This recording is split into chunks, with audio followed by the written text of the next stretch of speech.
నన్ను నిర్జించగలిగినవి, నన్ను పడగొట్టగలిగినవి ఎక్కడా ఏవి ఈ లోకంలో లేవు.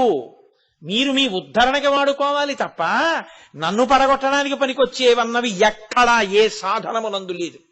నేను అచ్యుతుడను, అన్ని నా యందు లీనమైపోవలసిందే తప్ప నన్ను పడగొట్టగలిగినవి లేవు. ఇది నిరూపించడానికి ఆయన పావును తీసి మెడలో వేసుకున్నాడు కాదు. ఇంకొక అర్థం ఏమిటో తెలుసా అండి? పాము రెండిటిని సంకేతిస్తుంది. పుస్తకదానం పుచ్చుకుంటారు, భూదానం పుచ్చుకుంటారు, కన్యాదానం సరే సరే. సర్పదానం చేస్తున్నానండి మా ఇంట్లోనో, అయ్యా మీరు వచ్చి బ్రహ్మస్థానంలో కూర్చున్న త్రాచుపామును పుచ్చుకోవాలి అన్నాడు అనుకోండి, నీ అసాధ్యం మండిపోయి ఇది ఎక్కడ వ్రతం రా, నేను రానంటాడు. త్రాచుపాముని ఎవడు దానం పుచ్చుకుంటాడు? ఇదం నమమా నీళ్లు పోసి ఇచ్చేస్తే పుచ్చుకుంటాడు ఏంటి ఎవడన్నా? ఎవరు పుచ్చుకోరు. కాబట్టి అటువంటి వ్రతం లేదు లోకంలో. కాబట్టి ఒకటి ఇవ్వడము లేదు, ఆయన పుచ్చుకోవడము లేదు. మరి ఎక్కడి నుంచి వచ్చింది అది? అంటే అది ఎక్కడి నుంచి వచ్చిందో తెలుసుకుంటే చాలా గమ్మత్తైనటువంటి విషయం. అనేక విషయాలు మీకు ఆ నాగభూషణ లేకపోతే భుజంగభూషణ అన్న మాటలోంచి మీకు అర్థమవుతాయి. భుజంగభూషణ అనొక పేరు, అదొక గమ్మత్తైనటువంటి పేరు. ఎందుకంటే లోకంలో భూషణము అనబడేటటువంటిది ప్రతి వారికి ఉంటుంది. భూషణము అంటే ఆభరణము అని. శరీరము యొక్క సౌందర్యమును ఇనుమడింపచేయుట కొరకు భూషణములను ధరిస్తారు. ఒకటి. రెండు, కొన్ని సౌభాగ్య సూచనలుగా భూషణములను ధరిస్తారు. కొన్ని కాళికా పురాణాన్ని అనుసరించి భర్త పక్కన ఉన్నప్పుడు మాత్రమే ధరిస్తారు. 4, అసలు కొన్ని ఆభరణములు లేకుండా వైదిక కర్మాచరణం చెయ్యడం కుదరదు. ఉంగరం ఉందనుకోండి, ఉంగరం లేకుండా ఆచమనం చేయకూడదు. అలా ఆచమనం చేస్తే నెత్తురు చేతిలో పోసుకుని ఆచమనం చేసినట్లు అవుతుంది. కాబట్టి కనీసం దర్భముడి వేసుకోవాలి, వేలికి వేసుకుని ఆచమనం చెయ్యాలి. అందుకని కొన్ని ఆభరణములు తప్పవు, అవి ధరించి తీరాలి ప్రతివారు. మంగళసూత్రం ఇవన్నీ తప్పకుండా ఉంటాయి. ఉండకుండా ఉండడం అనేటటువంటిది వాటికి ఐశ్వర్యంతో ఇంకొక రకమైనటువంటి స్థితితోటి సంబంధం ఏమి ఉండదు. కాబట్టి అన్ని భూషణములు ఒకలాంటివి అని చెప్పడానికి కుదరదు. కానీ ప్రపంచంలో పావుని ఆభరణంగా వేసుకున్నవాడు మాత్రం ఎవరు ఉండడు. ఎందుచేత అంటే ఆభరణము 2 రకములుగా వస్తుంది. ఒకటి మీ అంత మీరుగా చేయించుకున్నది. 2, మీ యొక్క కీర్తి ప్రకాశం చేత కానీ లేదా మీకు బహుమానంగా కానీ వేరొకరి చేత ఇయ్యబడినది కదండి. ఇప్పుడు నాకు మెళ్ళో గొలుసు వేసుకోవాలని కోరిక పుట్టింది. అప్పుడు నేను నా స్వార్జితంతో ఒక గొలుసు వేసుకోవలసి ఉంటుంది. గండపిండేరం అలా సొంతంగా ఎవరికి వాళ్ళు వేసుకోకూడదు. గండపిండేరం ఎవరికి వేస్తారంటే, అయ్యయ్యో ఈయన శరీరం పడిపోతే ఈయన వలన ఉద్ధరింపబడవలసినటువంటి వాళ్ళు కొన్ని 100 మంది ఉన్నాం, మా బతుకులు ఏమైపోతాయి ఈయన పడిపోతే, అందుకని ఈయన కొంతకాలం ఉండాలి ఇంకాను అని కోరుకున్నవారు ఎవరైనా ఉంటే వారు గండపిండేరం వేయాలి. అంతేగాని తనకి తాను గండపిండేరం వేసుకోడు. అందుకే గండపిండేరం వేస్తే ఎవరు వెయ్యాలి అంటే నిజానికి కొడుకులు షష్ఠి పూర్తి వరకే చెయ్యాలి. గండపిండేరం శిష్యులు వేస్తారు. వేసి మా గురువు గారు చాలా కాలం ఇంకా ఉండాలి శరీరంలో అని కోరుకుంటారు. అందుకని 2 రకాలుగానే వస్తాయి భూషణములు. పరమేశ్వరుడికి సౌందర్యమును ఇనుమడింప చేసుకోవడానికి భూషణం పెట్టుకోవలసిన అవసరం లేదు.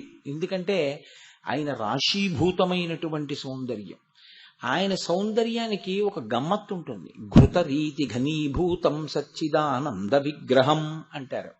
అంటే దడ్డకట్టిన నెయ్యి, పేరుకున్న నెయ్యి ఎలా ఉంటుందో అలా ఉంటాడు ఆయన అని. పేరుకున్న నెయ్యిలా ఉన్నాడు అనడం వెనక ఉన్న మర్మమేమి అంటే, పేరుకున్న నీతికి ఒక లక్షణం ఉంటుంది, కరిగిపోవడం కదండి.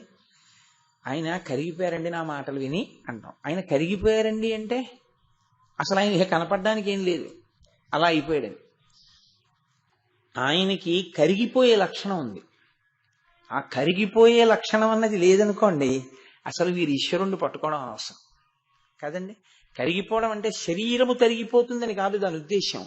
ఆయన మనసు వెన్నపూసలా ఉంటుందని. ఆర్తితో పిలిస్తే పలకకుండా ఉండలేనివాడు అని. కాబట్టి ఘృతరీతి ఘనీభూతం అన్న మాటకు అర్థం ఏమిటంటే ఎవరైనా ఆర్తితో పిలిస్తే ఇంకా ఎంత పారవశ్యాన్నో పొంది దిగొచ్చేస్తాడు. ఆ దిగి రావడం కూడా ఎలా ఉంటుందో తెలుసా అండి? ఇంకా తాను అంత దిగి రావలసిన అవసరం ఏం లేదు, అంత దిగొచ్చేస్తాడు. అదేమిటంటే బొత్తిగా మీరే ఎందుకండి ఆ పని చేయడం అంటారు చూడండి. మీరు చేయడం ఎందుకు, ఎవరికి చెప్తే చేయరు, అదే మీరే చేశారా వెళ్ళి అంటారు. నా మిత్రుడి మీద నాకు చాలా విశేషమైన ప్రేమ ఉందనుకోండి, నేను 50 రూపాయలు ఇచ్చి ఏమయ్యా ఓ 2 డ్రమ్ములు నీళ్లు తోడిపెట్టు అని ఎవరినైనా అనొచ్చు. ఓ 50 రూపాయలు ఇవ్వగలిగిన శక్తి నాకుంది. కానీ నా మిత్రుడి మీద నాకున్న ప్రేమ ఎటువంటిదంటే నేనే వెళ్ళి 2 డ్రమ్ములు నీళ్లు తోడిపెట్టాను. ఇప్పుడు నేను 2 డ్రమ్ములు నీళ్లు తోడి నా ఒళ్ళు చెమట పట్టేసి ఉంటే ఇంకొక 2 బకెట్లు నేను తోడుతూ ఉండగా ఆఖరణ ఎవరో నన్ను బాగా ఎరుగున్నవారు వచ్చి, అయ్యో అదేంటండి మీరే తోడేయడం ఎందుకు, ఎవరికి చెప్తే తోడం అంటారంటే ఏంటి? అది నువ్వు చేయవలసిన అవసరం ఉందా? నువ్వే చేయవలసిన అవసరం ఎందుకు వచ్చిందంటే అంత ప్రేమ, అంతకి దిగిపోతాడు ఆయన. ఆయన సంకల్పమాత్రం చేత చెయ్యగలడు కాదు, సంకల్పమాత్రం చేత చెయ్యడం మానేసి తాను అలా చేస్తే భక్తుడి పట్ల తన ఔదార్యమునకు అర్థం లేకుండా పోతుందని తానే దిగొచ్చి చేస్తుంటాడు. అవి చాలా గమ్మత్తుగా ఉంటాయి. అలాంటి విశేషాలని మీరు ఆ కోణంలో చూడవలసి ఉంటుంది తప్ప అదేమిటంటే అలా చేస్తే కానీ శివుడు చేయలేడా అండి అని అనకూడదు. మీకు నేను ఒక ఉదాహరణ చెప్పాలి అంటే దానికి బాగా సరిపోయేటటువంటి వాడు మహానుభావుడు నందనార్. నందనార్ చిదంబరం వెళ్ళాలి అనుకున్నాడు. ఆయన అనుకుని యజమానిని అడిగాడు, నేను చిదంబరం వెడదాం అనుకుంటున్నాను నటరాజస్వామి దర్శనానికని. అంటే ఆయన అన్నాడు, వీడికి ఏం పిచ్చే వెర్రా, వీడి చిదంబరం ఎందుకు అనుకున్నాడు ఆయన. ఈయన భక్తి ఆయనకి ఏం తెలుస్తుంది, భక్తి తెలియబడేది కాదు, అర్థం అవ్వాలంతే. కాబట్టి ఆయన అన్నాడు అలాగే దానికి ఉంది వెళ్ళు. అంతవరకే వినపడింది నందనార్కి. వెళ్ళన్నాడు, చాలు వెళ్ళిపోవచ్చు యజమాని అనుకున్నాడు. ఆయన అన్నాడు, ఇవాళ రాత్రి మనకున్నటువంటి ఓ 3000 ఎకరాల భూమిని దున్నేసి కలుపు తీసేయి, విత్తనాలు వేయి, ఆకుమడి వస్తుంది, ఆకుమడి అంతా దూరంగా వరి మొక్కలన్నీ పాతు చక్కగా పెంచి, ఎక్కడా చీడా పైడా పట్టకుండా చూడు, కంకులు వస్తాయి కోతలు కోసేయి, ఆ కంకులన్నీ దులిపేయి, ధాన్యం అన్ని బస్తాలకి ఎత్తేయి, మన ఇంటికి తెచ్చేయి, గడ్డంతా తీసుకెళ్లి వాము వేసేయి, నువ్వు చిదంబరం వెళ్ళిపో అన్నాడు. ఆయనకి ఏది వినపడిందంటే నువ్వు చిదంబరం వెళ్ళిపో అన్నది ఒకటే వినపడింది. ఆనంద పారవస్యంలో ఉన్నాడు. తర్వాత ఈ మాటలు అర్థమయ్యి, ఏమిటి రాత్రి 3000 ఎకరాల భూమి నేను దున్నడమా, దున్ని పంట పండించేయడమా అని. వెళ్ళు అన్నాడు కదా, దాన్ని ఒక్కదాన్నే ఆయన స్వీకరించాడు. ఆయన అన్నాడు, తప్పకుండా మీ చేత ఇది చేసి వెళ్ళు అని ఎవరనిపించాడో వాడే నాకు దర్శనం ఇప్పించడానికి కూడా ఇది చేయించి దర్శనమిస్తాడు. ఇప్పుడు పూచి వాడిది అన్నాడు, వచ్చేసాడు. బ్రహ్మాండమైన వర్షం వచ్చింది. ఆ వర్షంలో అదే ఈశ్వర స్వరూపం, ఆ నల్లమబ్బు మెరుపుతీగా పార్వతీ పరమేశ్వరులు అన్నాడు, నర్తించి పొలం గట్టు మీద పడిపోయాడు. ఆయన సమాధిలోకి వెళ్ళిపోయాడు ఆనందంలో. ఇప్పుడు పరమేశ్వరుడు సంకల్పం చేస్తే అయిపోతాయి అవన్నీ. శివ సంకల్పమస్తు, అదేం పెద్ద విశేషం ఏంటి కాదు. నా భక్తుడు నా మీద ఇంత నమ్మకం ఉంచినందుకు నేనే దున్నుతానన్నాడు. కైలాసం నుంచి ఆయన దిగొచ్చి ఆ పట్టుపంచ పైకి తీసి గోచి పోసి ఎగ్గట్టాడు. ధర్మం వృషభం ఉందిగా ఆయన దగ్గర, ఆ ఎద్దుని పిలిచి కామధేనువుని నాగలి కట్టాడు. తాను స్వయంగా దుక్కి దున్నాడు. పరమశివుడి యొక్క పాదాన్ని స్పర్శ కలిగితే ఆ పుడమి ఎంత పులకించిపోతుంది. మహానుభావుడు విఘ్నేశ్వరుడు విత్తనాలు చల్లాడు. పరమశివుడు అంత చేస్తుంటే ఊరుకుంటుందా? పార్వతీదేవి నీళ్లు తోడిపోసింది, పొలమంతా నీరు పట్టింది ఆవిడ. ఇప్పుడు సుబ్రహ్మణ్యుడు వచ్చాడు, ఆయన వచ్చి కలుపంతా తీసేశాడు, అక్కర్లేని మొక్కలు అంతే. బ్రహ్మాండమైనటువంటి బియ్యం పండేశాయి. ఒక ఎకరంలో ఏదో 7 బస్తాలో 10 బస్తాలో పండవలసింది 100 బస్తాలు పండేశాయి. నందీశ్వరుడు వచ్చాడు, కోతలు కోసేశాడు, ఆ ధాన్యం అంతా బస్తాలకు ఎత్తేశాడు, దాని మీద నందీశ్వరుడు ముద్ర వేసేశాడు. ఈ బస్తాలన్నీ బండికి ఎక్కించాడు, గడ్డంతా వామేసేశారు ప్రమదగణాలందరూను. పరమేశ్వరుడు అంతర్ధానం అయిపోయాడు. తెల్లవారేటప్పటికి అవన్నీ తీసుకెళ్లి ఆయనకి ఇచ్చేశారు యజమానికి. ఇదిగో బస్తాలన్నీ పెట్టేశాం, ఇన్ని బస్తాల పంట పండింది, చూసుకో అన్నారు, లెక్క పెట్టుకో వచ్చి. ఆయన తెల్లబోయాడు, ఇదేంటి నేను ఏదో పరిహాసానికి అన్నాను, ఇవన్నీ ఎవరు దున్నేశారు, ఎవరు కోసేశారు?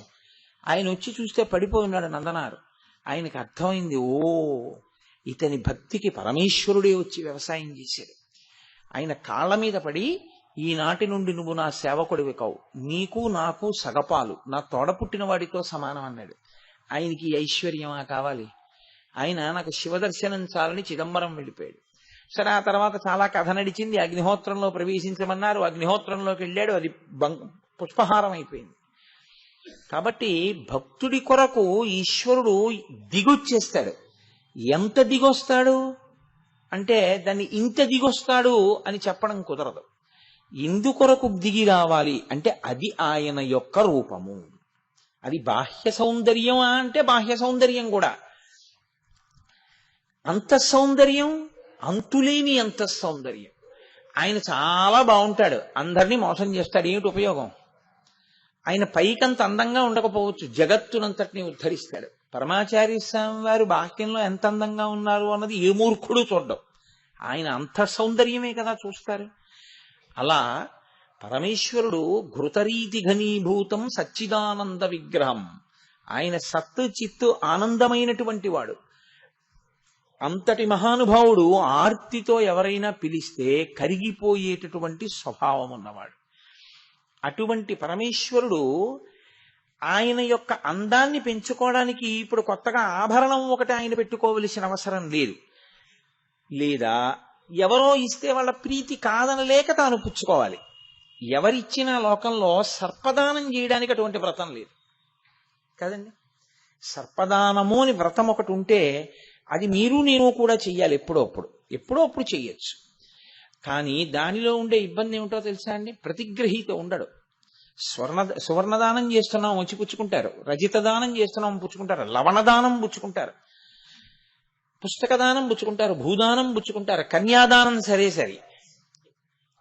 సర్పదానం చేస్తున్నానండి మా ఇంట్లోనూ, అయ్యా మీరు వచ్చి బ్రహ్మస్థానంలో కూర్చున్నావు, త్రాచుపామును పుచ్చుకోవాలి అన్నాను అనుకోండి, నీ అసాధ్యం మండిపోయి ఇది ఎక్కడ వ్రతం రా, నేను రానంటాడు.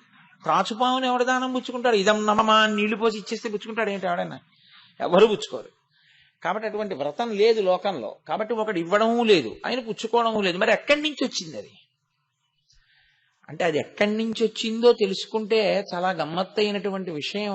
అనేక విషయాలు మీకు ఆ నాగభూషణ లేకపోతే భుజంగభూషణ అన్న మాటలోంచి మీకు అర్థమవుతాయి. నిజంగా కూడా ఆయన నాగులను ఆభరణంగా పెట్టుకుంటాడు. ఎందుకు పెట్టుకుంటాడు అంటే ఆయన కొరకు కాదు, వాటి కొరకు. మనం చూడండి, ఒక్కొక్కసారి ఆర్తి కలిగిన కాలంలో అయ్యా ఏమనుకోకండి మీ ఇంట్లో ఉండిపోతానంటాం, మీ ఇంట్లో ఉండిపోతానండి అంటారు. ఎందుకంటే అక్కడ ఉంటే రక్షణ కలుగుతుంది అని అలా ఉండిపోతుంటారు. ఒకప్పుడు కృష్ణదేవరాయల వారికి ఆపద వస్తే వ్యాసరాయల వారు ఎవ్వరికీ తెలియకుండా కృష్ణదేవరాయల వారిని సింహాసనం నుంచి దించేశారు. ఆయన్ని దించేసినట్టు కూడా ఎవరికీ తెలియదు. అప్పటికి ఆయన పేరు వ్యాస తీర్థులు, ద్వైతమత ప్రవర్తకులైన ఆయన. రాయలు అన్న పేరు తను తగిలించుకుని వ్యాసరాయలు అన్న పేరుతో పట్టాభిషేకం చేసేసుకున్నాడు. ఎందుకని అంటే కుహు యోగం వచ్చింది, అదొస్తే ప్రభువు మరణిస్తాడు. కాబట్టి ఇప్పుడు ప్రభువుని రక్షించడానికి ప్రభువుని పదవిలోంచి తీసేశారు. ఇప్పుడు ఆయన ప్రభువు కాదుగా, ప్రభువు లేకుండా ఉండకూడదు. వ్యాసరాయల వారు సింహాసనం మీద కూర్చున్నారు. ఏ యోగమైనా మహాభక్తుడిని ఏం చేస్తుంది? కాబట్టి వ్యాసరాయల వారిని ఏం చేయలేకపోయింది. ఆ కాలం వెళ్ళిపోయిన తర్వాత మళ్ళీ ఆయన కృష్ణదేవరాయల వారికి పట్టాభిషేకం చేసేశారు. చేసేసి వ్యాసరాయల వారు వెంకటాచలం వెళ్ళిపోయారు. స్వామి పుష్కరిణి ఆ గట్టు చివర ఉండే హనుమ దేవాలయం వ్యాసరాయల వారు ప్రతిష్ఠ చేసింది. మన ప్రారంధం ఏమిటంటే వెంకటాచలానికి రికమెండేషన్ లెటర్లు ఇచ్చేవాళ్ళు చాలా మంది ఉంటారు, కానీ పెద్ద పెద్ద పదవుల్లో వచ్చిన సామాన్య భక్తులకి ఏ దేవాలయం ఏమిటి, దాని ప్రాముఖ్యత ఏమిటి అని చెప్పడానికి 500 రూపాయలు పెట్టి బోర్డు పెట్టడానికి బహుశా తిరుమల తిరుపతి దేవస్థానం వారికి నిధులుండవు. మిగిలిన అక్కర్లేని వాటి అన్నింటికీ నిధులుంటాయి, రికమెండేషన్ లెటర్లు ఇవ్వడానికి చాలా మంది ఉంటారు. అది ప్రారబ్ధ కర్మ ఇవాళ భక్తులకి. అందుకని అక్కడ దేవాలయానికి ఆ బోర్డు ఉందో లేదో కూడా నాకు తెలియదు. ఈ కారణం చేత వ్యాసరాయలు అన్న పేరుతో ఆయన కొంతకాలం పరిపాలన చేశారు. అంతటి మహానుభావుడు.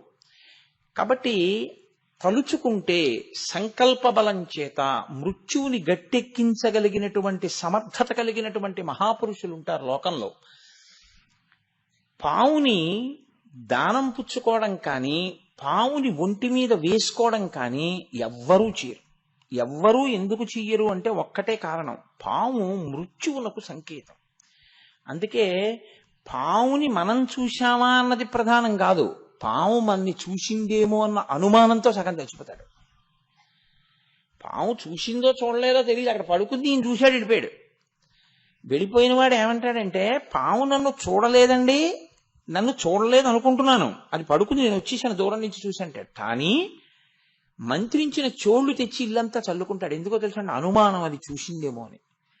చూస్తే ఏమవుతుంది? ఇంకేం ఉండదు, చచ్చిపోవడమే. పాము మృత్యువులకు సంకేతం. అందరూ మృత్యువుకి భయపడతారు. లోకంలో మృత్యువునకు భయపడనటువంటి వాడు ముక్త పురుషుడు.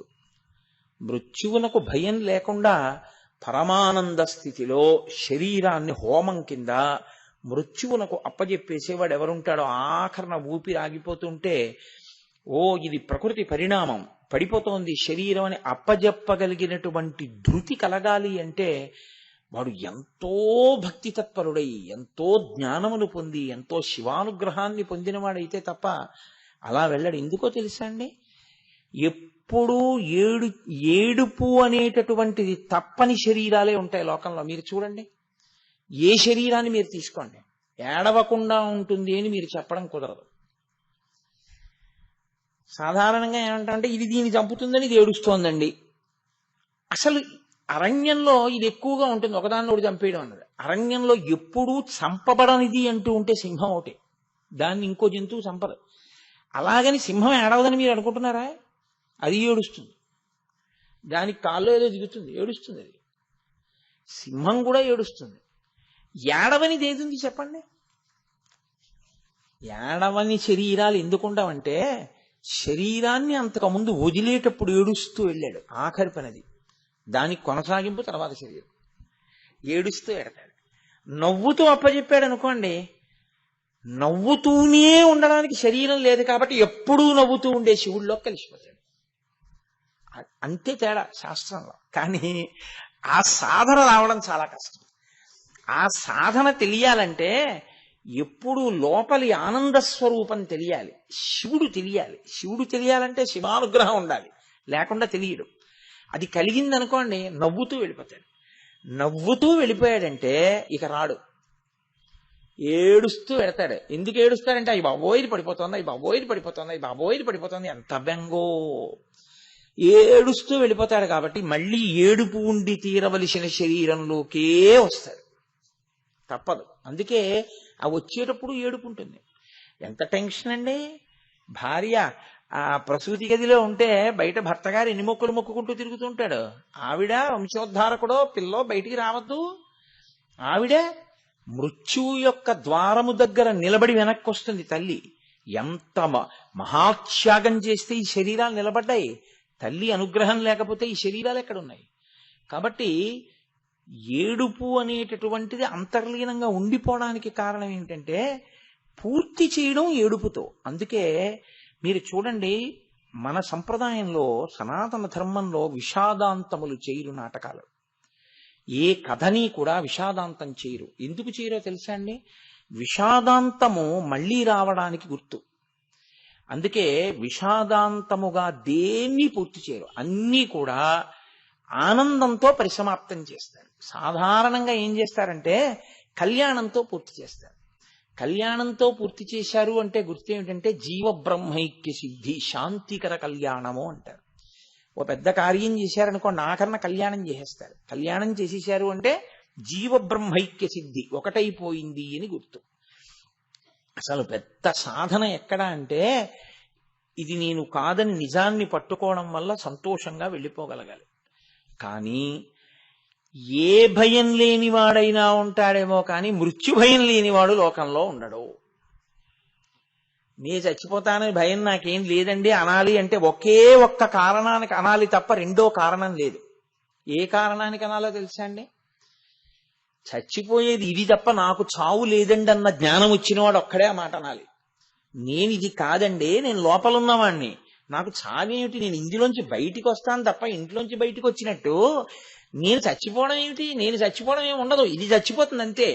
నేను ఎప్పుడూ ఉంటాను, ఏడవడానికి నాకు ఏమిటి భయం, ఎందుకు ఏడవడం, నేనేం ఏడవలసిన అవసరం నాకేం లేదు, నేను ఎప్పుడూ ఉంటాను, నేను ఉండకపోవడం ఏమిటా అన్నవాడు ఎవడుంటాడో వాడికి ఏడుపేం రాదు. వాడికి వాడు అలాగే ఉంటాడు సంతోషంగా. ఇది పడిపోతుంటే అవును తెలుసు కదా, ఇంట్లోంచి బయటకు వచ్చాను, సినిమా హాల్లోంచి బయటకు వచ్చాను, సభలోంచి బయటకు వచ్చాను, గుళ్ళోంచి బయటకు వచ్చాను, ఇందులోంచి బయటకు ఎడతానని తెలుసు ఎప్పుడప్పుడు. ఇప్పుడు బయటకు ఎడుతున్నాను, ఈశ్వరుడు ఆజ్ఞ అయింది, వెళ్తున్నాను. అంత మాత్రం చేత నేను లేకుండా ఏం పోను. ఇంట్లోంచి బయటకు వస్తే నేను లేకుండా పోయానా? సభలోంచి బయటకు వెడితే నేను లేకుండా పోయానా? ఇందులోంచి బయటకు వెళ్ళినా నేను లేకుండా పోనన్నవాడు ఇంట్లోంచి బయటకు వచ్చినప్పుడు ఎంత నవ్వుతూ వస్తాడో, ఇందులోంచి బయటకు వెళ్ళినప్పుడు అంత నవ్వుతూ పెడతాడు. అంత నవ్వుతూ వెళ్ళాడు కాబట్టి వాడి ఏడవడానికి శరీరం పుచ్చుకోకూడదు, కాబట్టి వాడికి రాడు. అదే శివానుగ్రహం. కాబట్టి ప్రపంచమంతటినీ ఆవహించినది ఏదుందో అది మృత్యు భయం. నాకు డబ్బు లేదన్న భయం లేదు, పిల్లలు వృద్ధిలోకి రాలేదన్న భయం లేదు, ఆరోగ్యం లేదన్న భయం లేదు, తిన్నది జీర్ణం కాదన్న భయం లేదు. మృత్యు వచ్చేస్తుందేమో అని భయం. ఎవరినన్నా చూడండి, ఏ కష్టం లేకపోయినా దేనికి ఏడుస్తాడంటే అయ్యి బాబోయ్ చచ్చిపోతానేమోనండి. అందుకే కొంతమంది భయం ఎక్కడి వరకు ఉంటుందో తెలుసా అండి? ఆయనకి 70 ఏళ్ళు అని చెప్పడానికి భయపడతాడు కొంతమంది. నాకు 70 అంటే అబ్బో పెద్దవారు మీరన్నాం అనుకోండి, అవును ఏమైంది నాకు పెద్దరికం వచ్చిందండో, 70 వచ్చింది పెద్దవాడి అయిపోయాను అంటే ఇంకా పడిపోయే సమయం కూడా వచ్చేసింది అంటున్నాడు వీడేమో అని వాడు వయసు చెప్పడానికి భయపడుతుంటారు.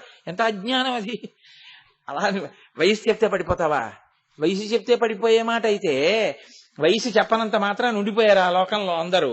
పడిపోయిన తర్వాత ఎలాగో పడిపోతుంది, నీ డేట్ ఆఫ్ బర్త్ కి కుడి చేతి పక్క డేట్ ఆఫ్ డెత్. పడిపోయేది ఎలాగో పడిపోతుంది అన్నవాడికి భయం ఏముంది? వీడంటే పడిపోతుందా, అనకపోతే ఉండిపోతుందా? ఏమీ లేదని ధైర్యంగా ఉంటాడు. కాబట్టి అందరిది మృత్యు భయం, ఆయనకు అసలు ఆ భయ శబ్దం లేదు. భయ శబ్దం ఎందుకు లేదో తెలుసా అండి? ఆయనే ఆత్మ, అదే మీరు కూడా, అదే నేను కూడా. కానీ భయం ఎందుకు వచ్చిందంటే జీవుడన్న భావన చేత వస్తోంది. ఈ మాయ ఆయన ఎత్తాలి, ఎత్తి కాదు నువ్వు శివుడవే అని ఆయన మనకు అనుభవంలోకి తేవాలి. అది ఆయన అనుగ్రహం. ఆయన అనుగ్రహించాడా అంతే, వస్తుంది ఆ ధైర్యం. కాబట్టి ఆయన మృత్యుంజయ, ఇది చెప్పడానికి ఆయన పావుల్ని ధరిస్తాడు. ఆయనకి అది భూషణం. మనకో మనం చూడడం కాదు, అది చూసిందేమో అన్న భయంతోనే సగం చచ్చిపోతాం మనం. అది తేడా కాదు. నిజంగా కూడా లోకంలో పావులకి ఒక పెద్ద ఉపద్రవం వచ్చింది. వాటికి వచ్చిన ఉపద్రవం ఏమిటో తెలుసా అండి?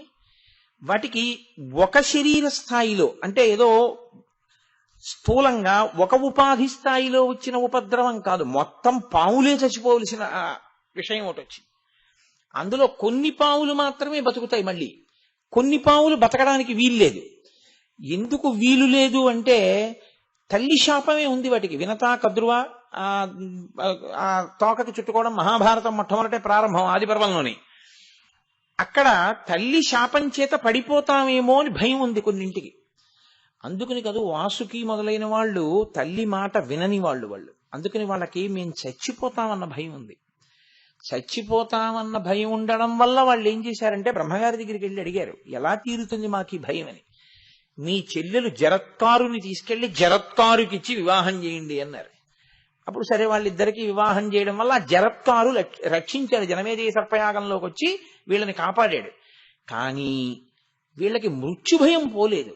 ఎందుకు పోలేదో తెలుసా అండి?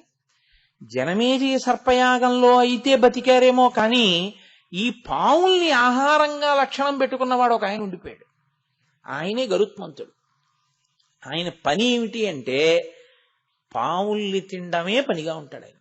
అంటే దాని అంతరార్థం వేరనుకోండి, బాహ్యంలో ఆయన పావుల్ని తింటాడు. కాబట్టి ఎంత పెద్ద పాము కనపడితే ఆయనకు అంత సంతోషం.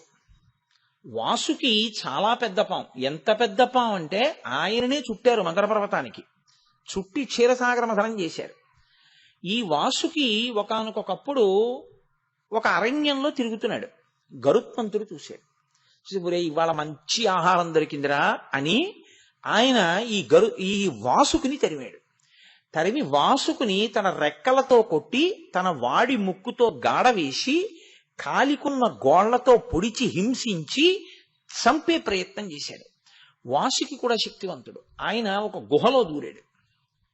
ఒక గుహలో దూరి శరీరాన్ని లోపలికి పెట్టి పడగనొకదాన్ని పైకి పెట్టి పడగ మీద మణుల యొక్క కాంతులన్నింటినీ కూడా పైకి వెదజల్లాడు. అంత కాంతి పడితే కళ్ళు సరిగ్గా కనపడవు. గరుత్మంతుడికి ఉన్న గొప్ప శక్తి ఏమిటంటే చూడగలగడమే. వైనతేయులు 7వ అంతరంలోంచి చూస్తారు. వాళ్ళు ఎంత దూరం నుంచి అయినా చూస్తారు. అది వాళ్ళకే ఉన్న శక్తి. రామాయణంలో కిష్కింధకాండలో చెప్తారు. కాబట్టి ఇప్పుడు ఆయనకి చూడగలిగిన శక్తిని తగ్గించడానికి ఆయన మణుల కాంతిని వెదజల్లాడు. వెదజల్లి పక్షి కొంచెం దూరంగా ఎప్పుడు వెళ్ళిపోతుందంటే అగ్నిహోత్రాన్ని చూస్తే వెళ్ళిపోతుంది పక్షి. చెట్టు కింద మంటలు ఉన్నాయనుకోండి, పక్షులు లేచి వెళ్ళిపోతాయి. అందుకని నోట్లోంచి విషాగ్నిని వెదజల్లాడు. ఈ విషాగ్నికి మణుల కాంతికి మరింత కోపం వచ్చింది గరుత్మంతుడికి. ఇవాళ వాసుకిని చంపి తీరుతానని ఇటు వాసుకి ఇటు గరుత్మంతుడు భయంకరమైన యుద్ధం చేస్తున్నాడు. తండ్రి కశ్యప ప్రజాపతి ఆయన వచ్చాడు. వచ్చి అన్నాడు, ఒరే తినడానికి నీకు ఇంతకన్నా ఆహారం లేదురా, ఏమిట్రా ఈ ఉపద్రవం, ఏమిటి కొట్టుకోవడం, ఊరుకో అని ఆయన వేరే ఒక పెద్ద విశేషాన్ని ఒకదాన్ని చెప్పాడు. ఫలానా చోటుకెళ్ళు, ఫలానా చోట ఒక బ్రాహ్మణుడు ఉన్నాడు, ఆ బ్రాహ్మణుడిని తిన్నప్పుడు కంఠం మండుతుంది, మండినప్పుడు బయటకు ఉమ్మేసి, సరే అదంతా వేరు కాదనుకోండి, ఇప్పుడు అప్రస్తుతం, నేను దాని జోలికి వెళ్ళను ఇప్పుడు, ఎందుకంటే వెడితే మళ్ళీ అది ఇంకొక వైపుకి వెళ్ళిపోతుంది ఆ ఏరంతా. కాబట్టి నువ్వు వాళ్ళు అటువైపుకి వెళ్ళు అంటే గరుత్మంతుడు వెళ్ళిపోయాడు. వాసుకి ఒళ్ళంతా దెబ్బలు తిని ఉన్నాడు. ఆయన అన్నాడు, నాకు ఎలా రక్ష, ఇవాళ నువ్వు వచ్చావు వదిలిపెట్టేశాడు. కానీ గరుత్మంతుడు ఎప్పుడో అప్పుడు నా కోసం తిరుగుతూనే ఉంటాడు. నేను ఏ పుట్టలోంచి బయటకు వచ్చినప్పుడో గబుక్కుని నేను ఏదైనా ఆహారాన్ని తిని కదల్లేక ఉన్న స్థితిలోనో కొట్టేస్తాడు. వేగమునకు ప్రసిద్ధి గరుత్మంతుడు. పైనుంచి వస్తాడు, తాను కింద ఉంటాడు, తాను ఎగరలేడు. ఎలా అంటే ఆయన అన్నాడు, ఎంతటి నీకున్నది మృత్యుభయం, ఎప్పుడైనా చంపేస్తాడని భయం కదూ, ఈ మృత్యుభయం నుంచి గట్టెక్కి సావడం భయం నుంచి నువ్వు పైకెళ్ళిపోయి నువ్వే ఇంకోళ్ళకి వరం ఇవ్వగలిగినటువంటి శక్తికి నువ్వు ఎదిగిపోవాలంటే నీ ఎదురుగుండా గరుత్మంతుడున్నా నువ్వు మాత్రం వచ్చిన భక్తులని అనుగ్రహించి వరాలివ్వగలిగిన స్థితికి ఎదగాలంటే శివుణ్ణి పట్టుకో అన్నాడు. అంటే ఆయన పరమశివుణ్ణి ఆశ్రయించాడు. ఇప్పుడు పరమశివుడు ఏం చేశాడంటే, నీకేం భయం లేదు లేవయా, నేనున్నానని ఒకసారి అలా తడివి తీసి మెళ్ళో వేసుకున్నాడు. అది వాసుకి. క్షీరసాగర మథనంలో మందర పర్వతంలో చుట్టబడిన వాసుకి గరుత్మంతుడి నుండి రక్షణ కొరకు పరమశివుడి యొక్క మెడలో ఉంటుంది. ఇప్పుడు ఆయన మెడలో ఇలా పడగ విప్పి ఉండగా శ్రీ మహావిష్ణువు మీకు ఈ కబురు చెప్పమన్నారు అని గరుత్మంతుడు వచ్చినా అది ఇలా పడగ విప్పే ఉంటుంది. ఎందుకని అంటే శివసన్నిధిలో భయం లేదు. ఇప్పుడు దానికి ఎంత భయం లేకుండా పోయిందో తెలుసా అండి. ఆయన హాలాహలం తాగుతుంటే అగ్నిహోత్రాన్ని తాగుతున్నా అది కందను కూడా కందలేదు, కిందకు కూడా వదలలేదు. అయితే శివుణ్ణి పట్టుకున్న వాళ్ళ స్థితిలా ఉంటుంది. ఆయన ఇంకో వరం ఇచ్చాడండి. శివుణ్ణి పట్టుకోవడం అంటే ఒక అందుకు పట్టుకుంటే ఎంత దూరం విడుతుందో చూడండి ఆయన అనుగ్రహం అంటే. అది శివానుగ్రహం అంటే. అందుకే లోకంలో శాపవాక్కు ఒకటి ఉంటుంది. ఏమిటో తెలుసా అండి ఆ శాపవాక్కు? నీకు శివభక్తి లేకుండుగాక అని శపిస్తారు. ఐశ్వర్యభంగం అయిపోవాలంటే, వీడు ఐశ్వర్యం చేత చాలా ఉద్ధతితో ప్రవర్తిస్తున్నాడంటే నీ ఇంట జిల్లేడు చెట్టు పుట్టుగాక అంటారు. ఇంట జిల్లేడు చెట్టు గాని పుట్టిందా ఆ ఇల్లు సర్వనాశనం అయిపోతుంది. ఇంకా ఆ ఇల్లు కొన్నాళ్లకి జిల్లేడు చెట్లు పెంచితే ఆ ఇంట ఎవరు నివాసం ఉండకుండా పైన ఉన్నటువంటి ఆచ్ఛాదన రూఫ్ పడిపోయి మొండి గోడలతో నిలబడిపోతుంది ఆ ఇల్లు అని. నీ ఇంట జిల్లేడు చెట్టు పుట్టుగాక ఐశ్వర్యభంగం, నీకు శివభక్తి లేకుండుగాక ఆత్మోద్ధరణ ఉండదు. కాబట్టి శివభక్తి అంత ముఖ్యం ప్రతివాడికి. శివభక్తి లేకపోతే వాడి ఆత్మకి వాడు ఉద్ధారకుడు కాలేడు, వాడు పైకి రాలేడు. అందుకే చేతులారంగ శివుని పూజింపడేని అంటారు పోతన గారు. కాబట్టి ఇప్పుడు ఆయన పరమశివుడు మృత్యుభయం నుంచి తప్పుకోవడానికి వాసుకి ఆశ్రయిస్తే ఆయన అన్నారు, నువ్వు ఏ స్థితికి వెడతావో తెలుసా? ఎక్కడకొచ్చి నిన్ను గరుత్మంతుడు కొట్టి ప్రాణభయాన్ని కల్పించాడో అక్కడికే వెళ్ళిపో, ఏం భయం లేదు. వెళ్ళి హాయిగా కుక్షి అంటే గుహ అని, అదే కుక్కి కుక్కి అంటుంటారు. ఆ శృంగేరి పక్కన ఉన్నటువంటి కర్ణాటకలో క్షేత్రం సుబ్రహ్మణ్య క్షేత్రం, ఆ కుక్షి ఆ గుహలోకి వెళ్ళి కూర్చుని నా గురించి తపస్సు చేస్తూ ఉండు. నువ్వు నా నామస్మరణలో ఉండగా, నా గురించి తపిస్తూ ఉండగా గరుత్మంతుడు నిన్ను చెనకడు. సరికదా, నీకు ఒక వరం ఇస్తున్నాను. రాబో కాలంలో నాకు సుబ్రహ్మణ్యుడన్న పేరుతో ఒక కుమారుడు కలుగుతాడు. ఆ పిల్లవాడు తారకాసుర సంహారం చేసి తన నెత్తుటితో ఉన్నటువంటి కత్తిని అక్కడే ఉన్న కుమారధార అన్న తీర్థంలో కడుక్కుంటాడు. కడుక్కుంటే ఇంద్రుడు దేవసేన అన్న కూతుర్ని తీసుకొచ్చి అక్కడ సుబ్రహ్మణ్య కళ్యాణం చేయిస్తాడు మార్గశిర శుక్ల షష్ఠి నాడు. కాబట్టి సుబ్రహ్మణ్య షష్ఠి అవుతుంది అది. కాబట్టి ఆ షష్ఠి నాడు కళ్యాణం జరుగుతుంది. అక్కడ నా కొడుకు దేవసేనా సమేతుడై నీతో కలిసి ఉండిపోతాడు. అప్పుడు నువ్వు ఎంత శక్తివంతుడు అవుతావంటే దర్శనానికి వచ్చిన వాళ్ళందరినీ నువ్వే అనుగ్రహించగలుగుతావు, నువ్వు వరాలు ఇస్తావు. ఇక గరుత్మంతుడు ఏం చేస్తాడు? నిన్ను గరుత్మంతుడు చేసేది ఏమి ఉండదు. నువ్వు లోకమునకు వరమలనివ్వగలవు సరికదా. నీ ముంగిట సేవ చేయడానికి గరుత్మంతుడు నిలబడతాడు ఒకనాడు, వెళ్ళమన్నారు. ఆయన వచ్చి తపస్సు చేశారు. అందుకే మూల సుబ్రహ్మణ్యం అని ఉంటుంది. ఆ మూల సుబ్రహ్మణ్యం పెద్ద పుట్ట, ఆ పుట్టలోనే వాసుకి తపస్సు చేశారు. తపస్సు చేస్తే సుబ్రహ్మణ్యేశ్వర స్వామి వారి యొక్క ఆవిర్భావం అయిన తర్వాత ఆయన తారకాసుర సంహారం చేసి నెత్తుటితో ఉన్న కత్తిని ఆ కుమారధారలో కడుక్కున్నారు. కడుక్కున్న తర్వాత ఆయన దగ్గరికి వచ్చి ఈ వాసుకి బ్రహ్మాది దేవతలు స్తోత్రం చేశారు, మీ నాన్నగారు వరం ఇచ్చారు, మీరు ఇక్కడ వెలియాలి అని. అంటే ఆయన అంగీకరించారు, నేను ఇక్కడ ఉంటాను అని. అప్పుడు పరమేశ్వరుడు తన మాట నిజమైంది, తన భక్తుడికి తానిచ్చిన వరం నిజమైంది, తన కొడుకు తన మాట నిలబెట్టాడు. పరమ సంతోషంతో వాసుకి ఏ శివుణ్ణి ఆశ్రయించాడో ఆ శివుడు వాసుకి ఇప్పుడు అడగకపోయినా నువ్వు ఉన్న చోట నేను ఉంటాను లేవయ్యా అని ఆయన కూడా బయలుదేరి వచ్చేశారు. అందుకే మీకు కుక్షి క్షేత్రంలో ఎలా ఉంటుందో తెలుసా అండి? శివలింగం ఉంటుంది, కుక్కీలింగం అంటారు. శివుడు ఉంటాడు, శివుడి మీద పడగలు పెట్టి ఆదిశేషుడు ఉంటాడు. ఎందుకుంటాడు అంటారేమో, అహిర్భుజ్ఞ అని పేరు శివుడికి. అహిర్భుజ్ఞో దిగంబర అని చదువుతున్నాం కదా. ఆదిశేషుడికి వహించగలిగిన శక్తి ఉంది. సాధారణంగా లోకంలో పడగకి మోయగలిగిన శక్తి ఉండదు. పాము పడగ దేన్నైనా బరువులు మోయడానికి పనికొస్తుందని చెప్పడానికి పనికొచ్చే తల కాదది, అది బరువులు మొయ్యదు. మీరు ఎక్కడైనా పాము తల మీద బరువు పెట్టి మోయించడం, లేకపోతే అదేదైనా బరువును మోసుకుంటూ వెళ్ళిపోతుండడం పడగ మీద మీరు ఎక్కడా చూడరు. మరి ఆదిశేషుడు తన పడగలతో ఈ భూమండలాన్నంతటినీ ఎలా మోస్తున్నాడు అంటే, పాతాళలోకమునందు ఉన్నటువంటి ఆదిశేషుని యందు ఈ భూమి కదలకుండా నిలబెట్టడం కోసమని ఆదిశేషుడు తన పడగల మీద భరించగలిగినటువంటి శక్తిగా ఆదిశేషుని యందు ప్రవేశించాడు పరమేశ్వరుడు. ఎందుకు ప్రవేశించాడు అంటే, ఒకనాడు తనకి అల్లెత్రాడయ్యాడు త్రిపురాసుర సంహారంలో. అందుకని అహిర్భుజ్ఞ అంటే ఆదిశేషుని యందు ప్రవేశించి ఈ భూమి కదలకుండా పట్టుకోవడంలో ఆయన పడగలకి అంత శక్తినిచ్చాడు. అందుకే ఆదిశేషుడు శివప్రవేశం వలన అంత మహాజ్ఞాని అయి ఉత్తరోత్తర కాలమనందు ఆయన పతంజలి రూపంలో వచ్చి మహాభాష్యము అన్న పేరుతో మహాగ్రంథాన్ని వెలయించాడు. మూకశంకరులు మూక పంచశతిలో దాని మీద మహాభాష్య వ్యాఖ్య అంటూ పెద్ద స్తోత్రమే చేశారు. కాబట్టి పరమేశ్వరానుగ్రహం అహిర్భుజ్ఞుణ్ణి చేసి ఆదిశేషుని పడగలకి మోయగలిగిన శక్తినిచ్చింది. కాబట్టి శివశక్తి తన యందుండి ఇంత స్థితిని పొందినవాడు. కాబట్టి ఈ శివలింగం మీద ఆదిశేషుడు పడగలు పట్టుంటాడు. ఈయన అనుగ్రహమే నన్ను భూమిని మోసేట్టు చేసింది. ఈ అనుగ్రహంతో నేను ఈయనకి పడగలు పట్టి నా ఛత్రాన్నై నేను సేవ చేసుకుంటానని ఆదిశేషుడు పడగలు పడతాడు. పడగల కింద కుక్షిలింగం ఉంటుంది. ఇప్పుడు ఈ ఆదిశేషుడి పడగల మీద వాసుకి ఉంటాడు. ఎందుకని? శివుణ్ణి ఆశ్రయించిన వాడు ఎంత శక్తిని పొందగలడో చూపించడానికి ఆదిశేషుడి కన్నా పైన వాసుకి ఉంటారు. ఈ వాసుకి పైన సుబ్రహ్మణ్యేశ్వరుడు ఉంటాడు.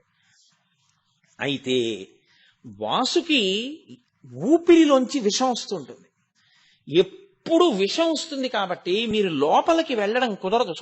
కుక్షిలో లోపలికి వెళ్ళడం కాదు, గుడి తలుపులు చాలాసేపు వేసున్న తర్వాత తలుపులు తీస్తే ఎదురుగుండా కానీ వెడితే రోగము సంప్రాప్తిస్తుందేమో అని భయం చాలా మందికి ఏమి అదే చెప్తారు.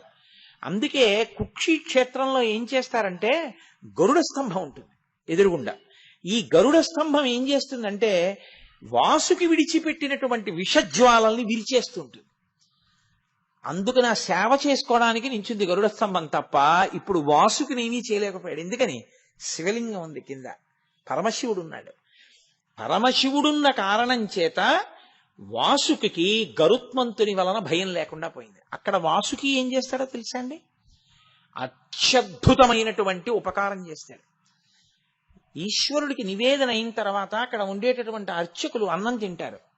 అర్చకులు అన్నం తిన్న తర్వాత మిగిలిపోయినటువంటి విస్తళ్ల మీద దొల్లడం ఒక సేవ అక్కడ. అది ఎన్నో సంవత్సరాల ముందు బుక్ చేసుకుంటారు. బుక్ చేసుకుంటే ఆ బ్రాహ్మణులు అక్కడ ఉన్న అర్చకులు భోజనం చేసి విడిచిపెట్టేసిన విస్తళ్లు వేస్తే దాని మీద దొల్లి వాళ్ళ భక్తి విశ్వాసాలతో అనారోగ్యం నుంచి బయటకు వస్తారు, చర్మ వ్యాధులు పోతాయని. అందుకే మీరు కుక్షిలో ఎప్పుడైనా లైన్లో దర్శనానికి క్యూలో నించుంటే అటు ఇటు చూస్తే, జాగ్రత్తగా పరికించి చూస్తే, ఏదో 4 బస్సుల్లో ఓ ఊరు వాళ్లే వెళ్ళిపోయి నించుంటే వాళ్లే ఉంటారు అటు ఇటు, అది వేరు విషయం. మీరు ఏ ఒక్కరో వెళ్ళి నిలబడితే మీ ముందు, మీ వెనక, మీ పక్కన చాలా మంది రకరకాల చర్మ వ్యాధిగ్రస్తులు నిలబడి కనపడతారు. ఎందుకో తెలుసా అండి? అక్కడ వాసుకి శక్తి అటువంటిది. ఆయన సుబ్రహ్మణ్యుడు కలిసి ఆ కుమారధార యందు స్నానం చేస్తే చర్మ వ్యాధులు పోగొడతారు. అందుకే అక్కడికి వెళ్ళి స్నానం చేస్తుంటారు. అక్కడికి వెళ్ళి ఆ విస్తరాకులు మీరు దొల్లుతారు. అక్కడ సుబ్రహ్మణ్యేశ్వర స్వామి వారి అనుగ్రహం అండి. ఎదర వస్తోందిగా మార్గశీర్ష శుక్ల షష్ఠి. ఆ మహానుభావుడు కనపడి చెప్పాడు, దేవాలయాన్ని నిర్వహించేటటువంటి వ్యక్తులకి, ప్రధానుడికి కల్లో కనపడి చెప్పాడు, మీరు నాకు నైవేద్యం పెట్టడానికి ఎప్పుడూ లోటు రాకుండా అక్షయ పాత్రని పంపిస్తున్నాను. ఆయన గుడి పక్కనే వెడుతుంటుంది ఒక తీర్థం. తీర్థము అన్నదానికి అర్థం ఏమిటి నేను మీకు పూర్వం ఒకసారి చెప్పాను. అందులో స్నానం చేస్తే యజ్ఞం చేసిన ఫలితం వేస్తారు, దానికి తీర్థం అని పేరు. కాబట్టి అక్కడే వెడుతుంది. ఆ తీర్థంలో ఉన్నాయి అక్షయ పాత్ర. నాకు సేవ చేసినప్పుడు దర్పణం చూపిస్తారు, దర్పణం దర్శయామి అని. ఆ అద్దం అక్కడ ఉన్నాయి, గుడి పక్కన కొట్టుకొచ్చి వరదలో వెళ్ళి తెచ్చుకోమన్నారు. ఆయనకి నిన్న రాత్రికి అలొచ్చింది. ఆయన ఇవాళ పొద్దున్న స్నానం చేసి గుడి దగ్గరికి వచ్చి చూశాడు, ఇంత వరదలో నిలబడతాయా అని. ఖచ్చితంగా దేవాలయం పక్కనే ఉన్నటువంటి తీర్థం వరద కింద వెళ్ళిపోతుంటే ఆ వరదలో కొట్టుకుపోకుండా అక్కడే నిలబడి కనపడ్డాయి, నీటి మీద తేలుతూ ఒక దర్పణం, ఒక అక్షయ పాత్ర. ఇప్పటికీ ఉన్నాయి కుక్షి సుబ్రహ్మణ్య క్షేత్రంలో. చిత్రం ఏమిటో తెలుసా అండి? అన్నం వండి ఈశ్వరుడికి నైవేద్యం పెట్టే ముందు అక్షయ పాత్రకి నైవేద్యం పెట్టి తీసుకెళ్లి నైవేద్యం పెడతారు దాన్ని. యథార్థంగా అవి ప్రవాహంలో వచ్చాయి కుక్షి తీర్థంలో. కాబట్టి అందుకే వాసుకి ఎక్కడ తపస్సు చేశాడో ఆ మూల సుబ్రహ్మణ్యాన్ని దర్శనం చేయకుండా సుబ్రహ్మణ్యుడు వెలిసినటువంటి సుబ్రహ్మణ్యాన్ని ఒక్కదాన్ని చూసి వచ్చేస్తే కుక్షి సుబ్రహ్మణ్యం వెళ్ళిన ఫలితం మీ ఖాతాలో వేయనన్నాడు ఈశ్వరుడు. మీరు ఎక్కడ వాసుకి తపస్సు చేశాడో అక్కడికి వెళ్ళాలి. అందుకే మూల సుబ్రహ్మణ్యం అని గుడిలోకి వెళ్ళి తలుపులోంచి బయటికి వెడితే, సరే మనందరం చాలా మంది వెళ్ళాం కలిసి, వేరే విషయం అనుకోండి. ఆ తలుపులోంచి వెడితే అక్కడ మూల సుబ్రహ్మణ్యం ఉంటాడు. తెలియని వాళ్ళ కోసం చెప్తున్న మాట నేను. కాబట్టి ఆ మూల సుబ్రహ్మణ్యాన్ని దర్శనం చేసుకుని వస్తారు. అంత గొప్ప స్థితిని వాసుకి పొందాడు అంటే దేనివల్ల పొందాడు? కేవలం శివానుగ్రహం. అందువల్ల ఆయన నాగభూషణుడయ్యాడు. అంటే నన్ను పట్టుకున్న వాళ్ళు ఎవరుంటారో వాళ్ళకి మృత్యుభయం తీరిపోవడం కాదు, అనుగ్రహించగలిగిన శక్తి పొందుతారు నాలా. ఇంత స్థితిని ఇవ్వగలను.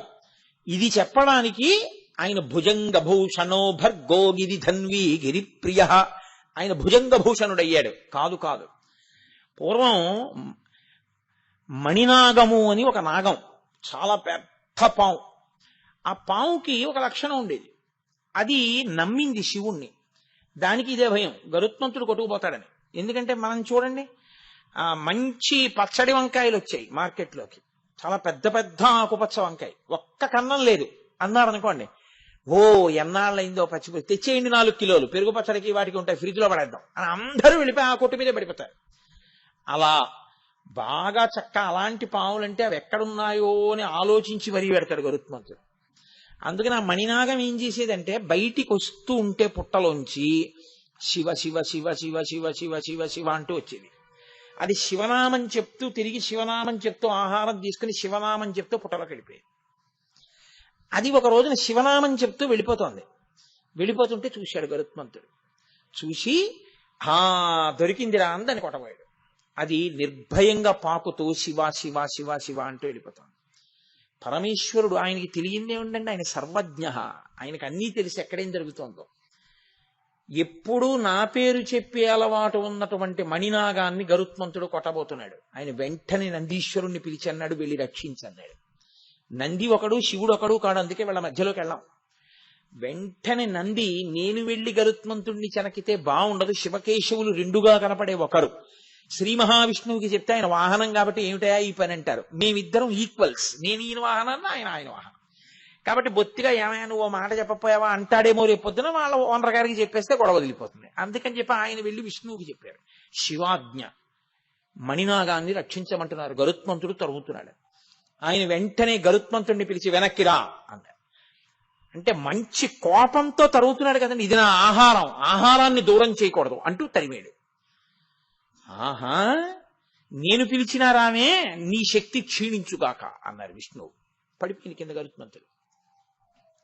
మణినాగం నిర్భయంగా శివ శివ శివ శివ అంటూ వెళ్ళి దాని ఆహారం తీసుకుని ఆయన పక్క నుంచే వెళ్ళిపోయి పుట్టలోకి వెళ్ళిపోయింది. అప్పుడు ఆయన ఆలోచించాడు, అరేరే, నేను ఇలా అయిపోవడానికి కారణం ఈ మణినాగాన్ని తరిమాను. శ్రీ మహావిష్ణువు కబురు చేశారు, నేను వినలేదని అప్పుడు క్షమార్పణ చెప్పి ప్రార్థన చేశాడు. విష్ణువు శక్తినిచ్చారు. ఈయన వెళ్ళి శ్రీ మహావిష్ణువు పాదాల మీద పడి, ఈశ్వరా నాకంత శిక్ష వేస్తారా అన్నాడు. అంత శిక్ష వేయడానికి కారణం నేను వేసింది కాదు, శివాజ్ఞ.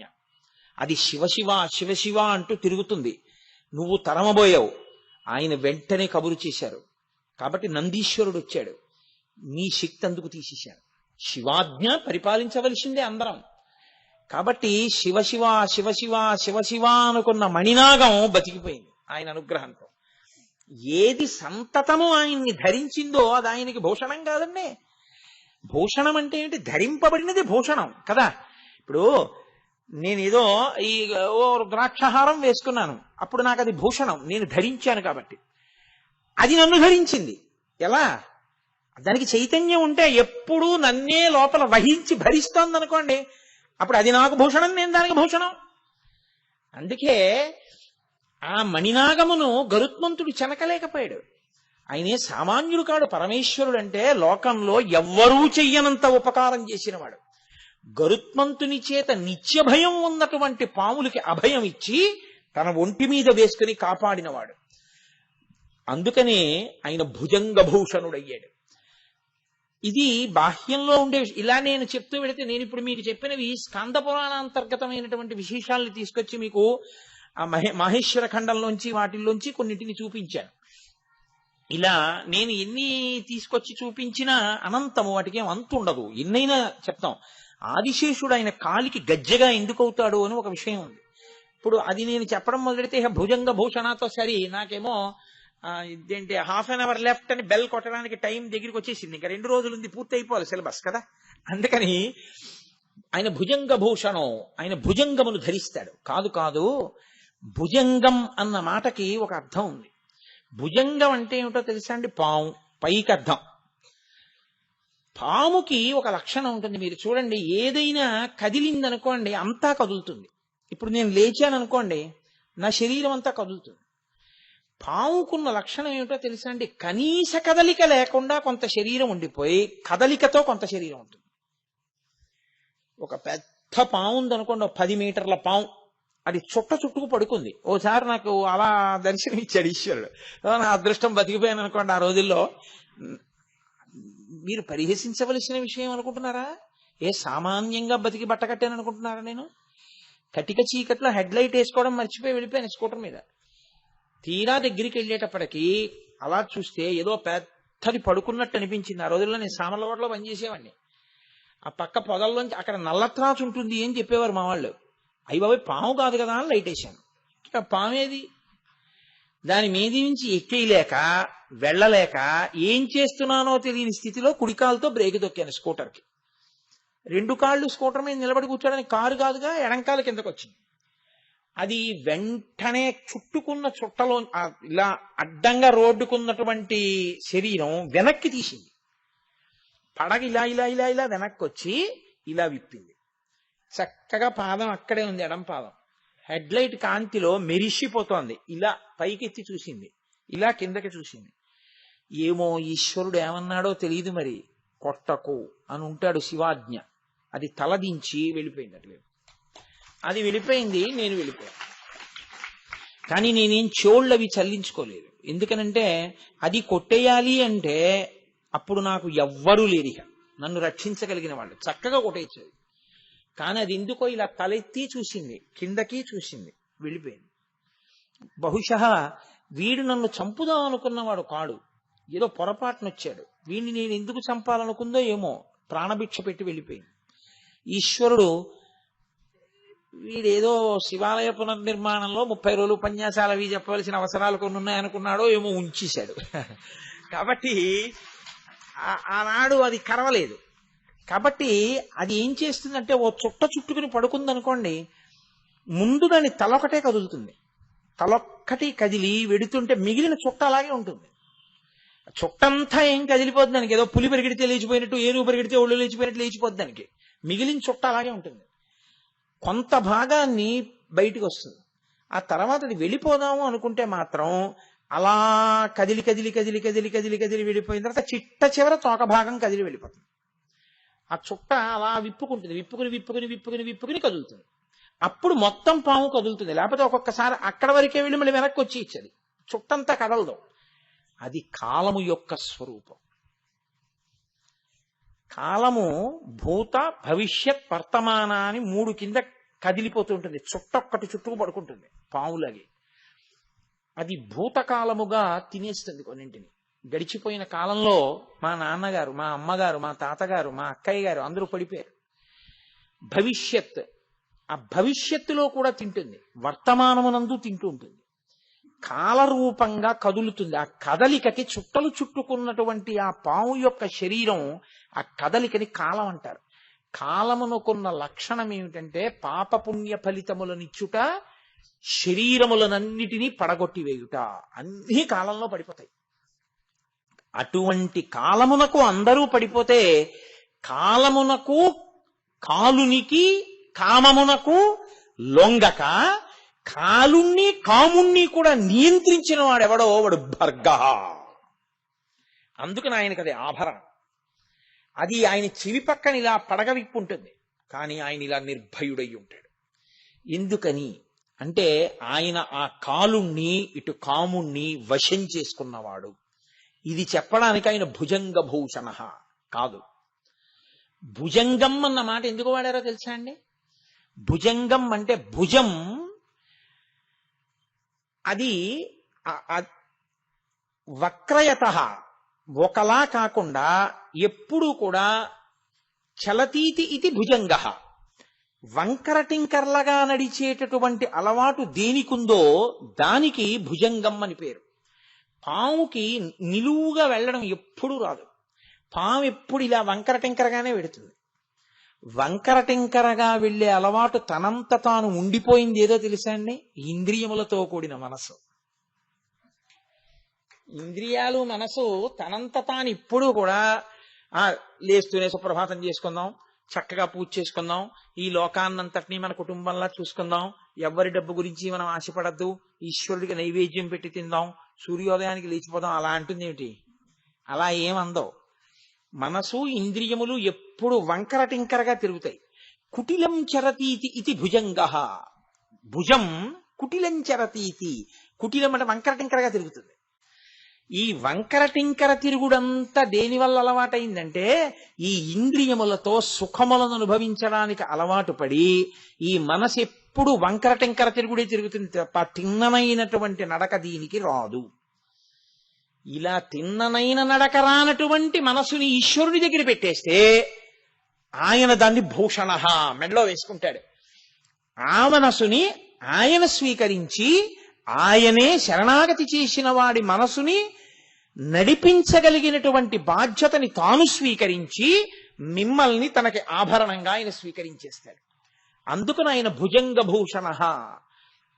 ఏమండి, మరి మేము గతంలో చేసిన పాపాలు మీరు ఒక్కటే జ్ఞాపకం పెట్టుకోండి. మీకు ఒక్కసారి భగవద్భక్తి కలిగి ఆర్తి కలిగిన తరువాత ఎలుగెత్తి త్రికరణ శుద్ధిగా మీరు పిలవడం మొదలుపెట్టిన తరువాత కూడా మిమ్మల్ని క్షమించి ఉదారుడై మిమ్మల్ని ఉద్ధరించి మీకు పలకకపోతే మీరు ప్రార్థన, పశ్చాత్తాపము, ప్రాయశ్చిత్తము ఈ మాటలకి వాంగ్మయంలో చోటు ఉండదు. ఇక ప్రార్థన అసలు నేను ఎందుకు చెయ్యాలి? నేనేదో పాపం చేశాను, ఏమీ కుదరదు, ఇప్పుడు నేను మారానంటే కుదరదు, అవి అనుభవించు అని ఈశ్వరుడు అన్నాడు అనుకోండి. అప్పుడు నేను ఇంకిప్పుడు మారడానికి అసలు ఎందుకు సాధన చేయడం? ఎందుకు ఇప్పుడు ప్రయత్నం చేయడం? నేను ఎలాగో నేను చేసినవన్నీ అనుభవించాలి, ఇప్పుడు చేసినవి ఎప్పుడో అనుభవంలోకి వస్తాయి. కాబట్టి ఆయన ఏం ఉపకారం చేస్తాడు? ఆయన ఏమీ చేయడు. మీరు ఏ కర్మలు చేశారో ఆ కర్మలు ఈశ్వరుడి కన్నా గొప్పవి కూర్చున్నాయి. అవునా కదా? మీరు కొంచెం జాగ్రత్తగా ఆలోచించండి. నేను గోదానం చేశాను, ఆయన ఫలితం ఇస్తాడు. నేనేదో ఎవరినో బాధ పెట్టాను, దానికి ఫలితం ఇస్తాడు. నేను బాధ పెట్టినటువంటి పాపాన్ని తీయలేడు, నేను గోదానం చేసిన పుణ్యాన్ని ఆయన తీసేయలేడు. ఇప్పుడు కర్మ గొప్పదా, ఈశ్వరుడు గొప్పవాడా? కర్మ గొప్పది. అప్పుడు ఈశ్వరుడి స్థితి ఏమిటి? అది కాదు సనాతన ధర్మంలో. మీకొకసారి పశ్చాత్తాపం కలిగి త్రికరణ శుద్ధిగా మీరు ఈశ్వరుణ్ణి ప్రార్థిస్తే అది ఘృతరీతి ఘనీభూతం దయాళువై పాపమునకు ఇవ్వవలసిన భయంకరమైన ఫలితాన్ని బాగా తగ్గించేసి ఇచ్చేస్తాడు.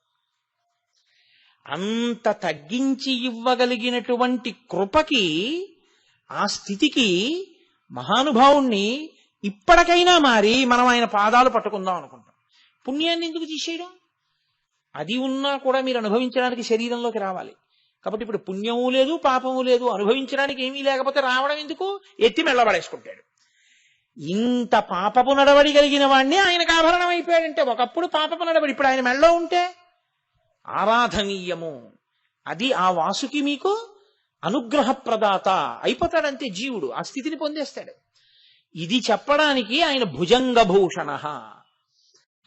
భక్తి అన్న మాటకు అర్థం ఏంటి? వేదం చెప్పింది చేస్తే కదా భక్తి. అప్పుడు భక్తి లేని స్థితే, భక్తి ఉన్న స్థితే. అది మెట్ట వేదాంతం అంటారు, అర్థం లేని వాదం, అది పిడివాదం. కాబట్టి ఆ స్థితిలో ఎవడు నిలబడతాడో వాడికి ఆ కర్మలు మళ్ళీ ఇంకా ఫలితాన్ని ఇవ్వడము అనేటటువంటిది ఉండదు. ఆయన ఖాతాలో ఆఖరికి వెళ్ళేటప్పటికి ఈశ్వరుడు ఏం చేస్తాడంటే కుడి చేతి వైపు పేజీ మీద ఇలా కొట్టేస్తాడు. ఏం లేదు, పాపం తీసేశాను, పుణ్యం తీసేశాను. పుణ్యం లేదు, పాపం లేదు, అనుభవించడానికి ఏం లేదు. కాబట్టి ఏం చేస్తాడు?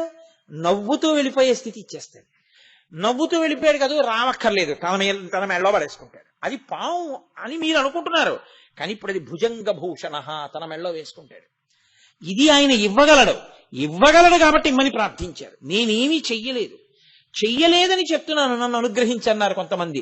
శ్రీశైలేషు భజింతునో యభవ కాంచీనాథు సేవింతునో కాశీవల్లభు కల్వబోతున మహాకాళేషు పూజింతునో నా శీలం అణువైన మేరువణుచున్ రక్షింపవే నీ కృపా శ్రీ శృంగార విలాసహాసముల చేసి కాళహస్తీశ్వర అంటాడు ధూర్జటి. కాబట్టి భుజంగభూషణ అంటే కుటిలముగా వంకర టింకర్లగా తిరిగేటటువంటి అలవాటు ఉండిపోయినటువంటి స్థితి నుంచి ఉద్ధరించగలిగిన వాడు. అంటే మనసు కోర్కెతో వెంపర్లాడకుండా చేయగలిగినటువంటి స్థితి ఉన్నవాడు. అయితే మీరు నాతో ఒక మాట అనొచ్చు, అయితే ఏమండి భాగవత సప్తాహం చేద్దామనుంది, ఆ కోరిక కూడా మాకు పుట్టకూడదా? మరి అది కూడా కోరికేగా. మరి ఆ కోరిక తీర్చుకుంటే మళ్ళీ ఇంకోసారి సప్తాహం చేద్దాం అనిపిస్తే తప్పేమో. మీరెప్పుడూ ఒకటి గుర్తుపెట్టుకోండి, వెంకటేశ్వర స్వామి వారి ముందు నిలబడి ఇద్దరు నమస్కారం చేశారు. ఒక ఆయన అన్నాడు, ఈశ్వర నా కొడుక్కి మంచి ఉద్యోగం వచ్చేటట్టు చూడు. ఇప్పుడు ఆయన కామిత భక్తుడు, ఆయనకి కామ్యముతో నమస్కరించినాడు. ఇంకొక ఆయన అన్నాడు, ఈశ్వర మా ఊళ్ళో వెంకటేశ్వర వైభవం చేద్దాం అనుకుంటున్నాం, నిర్విఘ్నంగా వెంకటేశ్వర వైభవం యొక్క ప్రయోజనం అందరికీ అందేటట్లుగా చూడు అన్నాడు. ఇద్దరూ కోరికలు కోరిన వాళ్లేనా? కాదు. శాస్త్రంలో ఎవడు కేవలము ఈశ్వర భక్తిని మాత్రమే కోరాడో వాడు కోరనివాడు. ఈశ్వర భక్తి వినా ఈ లోకమునందు పనికొచ్చేవి మాత్రమే కోరినవాడి. కాబట్టి భాగవత సప్తాహం చేయడం కోరికేనా అంటే కోరిక లేని స్థితి అవుతుంది అది. ఎందుకంటే అది ఉద్ధరణ మార్గం. మీరు ఒక్కటే గుర్తుపెట్టుకోవాలి, తాడే ఇలా తిప్పేశారు, కట్టేశారు, ఇలా తిప్పేశారు, విప్పేశారు, అప్పుడు తాటిని తిప్పారు, ఇప్పుడు తాటిని తిప్పారు. కానీ ఒకసారి తిప్పితే కట్టుకుంది, ఒకసారి తిప్పితే విప్పుకుంది. ఈశ్వరుడి ముందుకెళ్ళి నిష్కామంగా ఈశ్వర కార్యం చేయడం తాడు విప్పుకోవడం, ఈశ్వరుడు ముందుకెళ్ళి కామంతో కార్యం చేయడం, కామం అంటే కోరికతో మీరు ఒక పని చేయడం కట్టుకోవడం, అది కట్టుకోవడమే. నాకో పుణ్యం వస్తుందండి అని చేశాను అనుకోండి, ఆ పుణ్య ఫలితాన్ని అనుభవించడానికి రావాలి. అది వద్దు, ఇది వద్దు, చేసేసి ఉమామహేశ్వర పర బ్రహ్మార్పణమస్తు, వాడు చేయించాడు, వాడికి వెళ్ళిపోయింది, నీకేముంది, ఏమీ లేదు. నాకేం అక్కర్లేదు కూడా. కాబట్టి ఇప్పుడు ఇటు లేదు అటు లేదు, 2 పేజీలు లేవు, పుస్తకం ఏంటి ఇంకా. కాబట్టి వాడు నవ్వుతూ వెళ్ళిపోతాడు. కాబట్టి చేసిన కర్మని ఈశ్వరునికి ధారపోసి బ్రతుకుట త్రికరణ శుద్ధిగా. నీకు ఫలితం ఈశ్వరుడే. ఇలా చేసిన వాడు ఎవడుంటాడో వాడిని ఈశ్వరుడే పొదివి పట్టుకుని ఉంటాడు. ఇంకంతకన్నా ఏం కావాలి నీకు? ఈశ్వరుడే కాపాడుతుంటాడు. అది అచంచల భక్తి. అటువంటి స్థితిని పొందుట కొరకు ఆ మార్గమును దిద్దగలిగిన వాడెవరో వాడికి భుజంగభూషణుడని పేరు. ఎన్ని అర్థాలు వస్తున్నాయి చూడండి. నామం ఒకటే, కానీ ఆ ఒక్క నామంతో ఎన్నిటినో ప్రతిపాదన చేస్తారు. లోకంలో అవతల వాణ్ణి పడగొట్టడానికి ఎన్నో సాధనములు ఉంటాయి.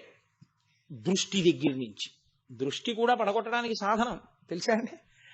చూడకూడని రీతిలో అసూయతో అదే పనిగా చూస్తే అవతలి వారిలో ఉండే తేజస్సు క్షీణిస్తుంది. నేను అలా క్షీణించకుండా కొన్ని జాగ్రత్తలు తీసుకుంటూ ఉంటారు. అప్పుడు ఆ దృష్టి నుంచి ఇది విరిగిపోతుంటుంది. అలా విరగగొట్టగలిగినది ఎలా ఉంటుందో అలా అది శివం. ఈశ్వరుని యందు ఈశ్వరుని పడగొట్టడానికి మీకు ఏ సాధనములు ఉండవు లోకంలో. మీకు బాహ్యంలో ఎవరినైనా పడగొట్టడానికి ఏవైనా ఉంటాయేమో, కానీ లోకంలో ఈశ్వరుణ్ణి పడగొట్టడానికి మాత్రం ఏదీ లేదు. అందుకే సనాతన ధర్మంలో ఈశ్వరుడే చచ్చిపోవడం అనేది ఎప్పుడూ ఉండదు. భగవంతుడే భక్తుల చేతిలో చనిపోవుట ఆ మాట అసలు ఉండదు ఆయన దగ్గర. రాక్షసుల చేతిలోనో భక్తుల చేతిలోనో ఆయనే చచ్చిపోతే ఇంకేమిటి ధర్మం ఎక్కడి నుంచి వస్తుంది? కాబట్టి ఈశ్వరుడే అచ్యుతుడై ఉంటాడు. ఆయన్ని పడగొట్టలేరు. ఏ సాధనము చేత పడరు. బాహ్యంలో అయితే ఆయన సృష్టించాడు. ఆయన మంత్రం ఆయన మీద వేస్తే అప్పుడు ఆయన మంత్రం పనిచేయకపోతే ఆయనే పనిచేయనట్టు అయింది. అప్పుడు ఆయన మంత్రానికి ఆయన పడిపోడా? ఈ ఆలోచన ఒకటి వచ్చింది ఒకప్పుడు, తెలుసా అండి. అందుకే తత్వ విచారణ చెయ్యాలి మీరు ఎప్పుడు. దారుకావనంలో పరమేశ్వరుడు వెళ్ళిపోతున్నాడు. ఆయనకి నిస్సంగుడు. ఆయన అందం వాళ్ళ భార్యల్ని పాడు చేస్తుందేమో అని ఋషులు అనుకున్నారు. ఎప్పుడూ వైక్లభ్యము లేని జ్ఞానం ఉండడం అంటే చాలా కష్టం. ఋషులకు కూడా భ్రంశం అవుతూ ఉంటుంది అప్పుడప్పుడు.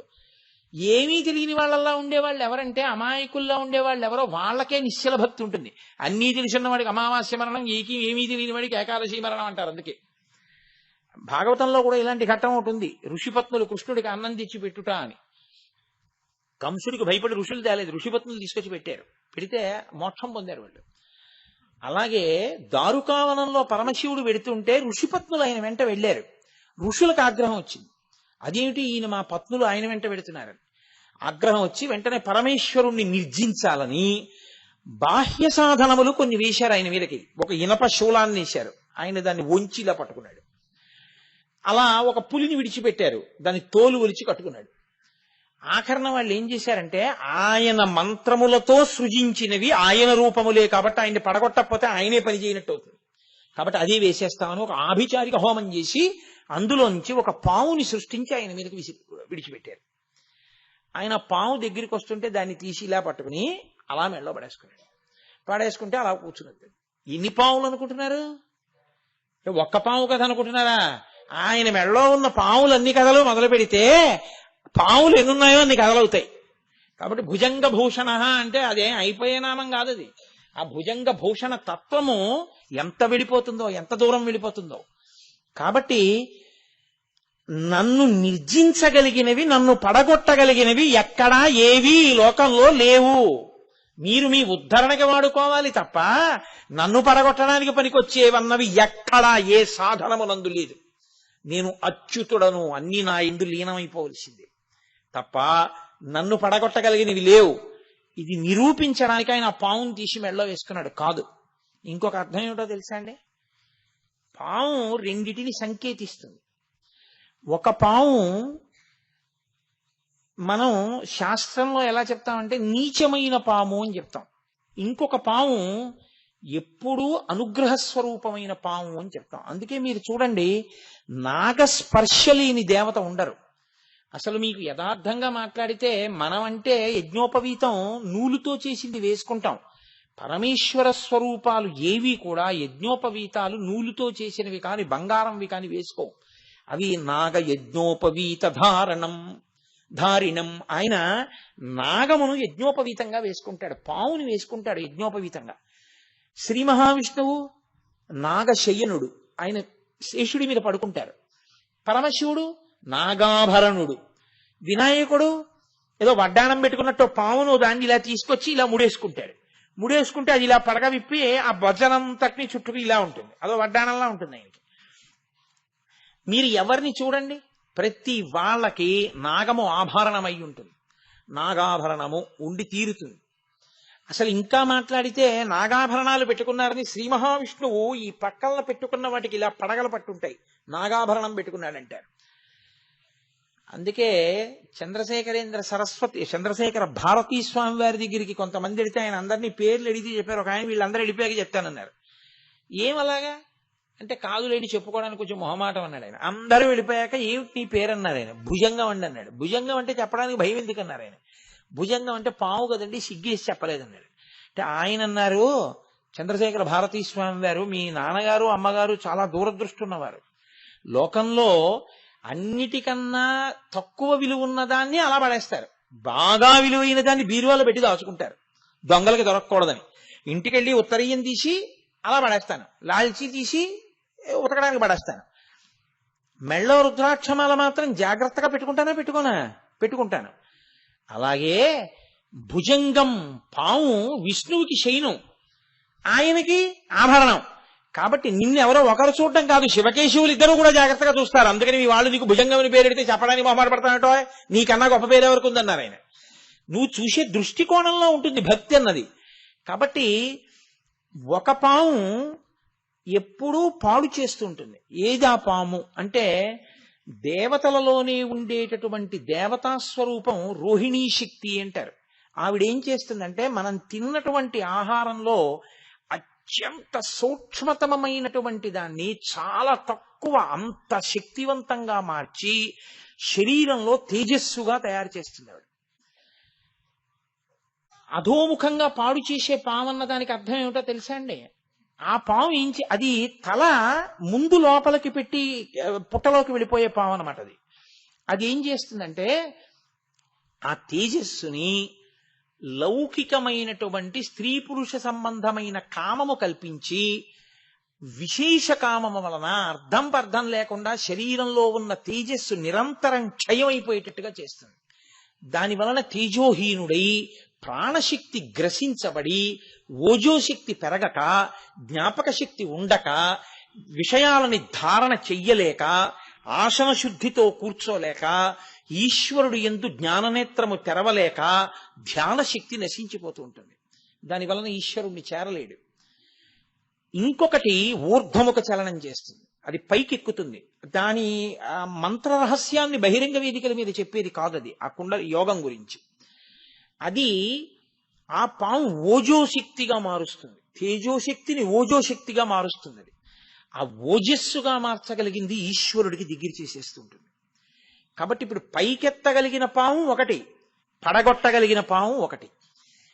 ఈశ్వరుడు కింద పడిన దాన్ని ఎత్తి పైనేసుకున్నాడు. అంటే పాడైపోతున్న నువ్వు నీ ఇంద్రియములను నువ్వు అదుపు చేసుకోలేకపోతే ఈశ్వరుడు యొక్క పాదములు పట్టుకని ప్రార్థన చేస్తే శ్రీ శర్వాణి నిజాంకమందునగుచుంజెన్నొందలంబోదరుండీషా దక్షిణ శక్తి దేహమున తానింపారియుండంగ రాత్రీషుండుత్తమ దేహములందు వెలుగుల్ రంజిల్లగా నొప్పునో కాశీనాథయ సంగవేడతను నా కామ్యార్థముల్ వేట్కతో అని నువ్వు పరమేశ్వరుణ్ణి ప్రార్థన చేస్తే ఆయన ఎత్తి మెడలో వేసుకుంటాడు. మెడలో వేసుకుంటే అప్పుడు నువ్వు సంతోషంగా పైన పడగ విప్పి నిలబడగలుగుతావు. ఈ తేజోశక్తిని ఓజోశక్తిగా మార్చగలిగినటువంటి స్థితిని ఇయ్యగలవాడను నేను అని చెప్పడానికి ఆయన భుజంగభూషణుడై ఉంటాడు. ఇన్నిటిని చెప్పడం భుజంగభూషణ అన్న మాట వెనక ఉండేటటువంటి, నామం వెనక ఉండేటటువంటి రహస్యం. ఈ భుజంగభూషణుడైన వాడు, సరే అక్కడ వరకు వినండి చాలు, మీరు ప్రాజ్ఞులు, మీకు ఎన్నో తెలుసు, నేను ఏదో చెప్తానంతే.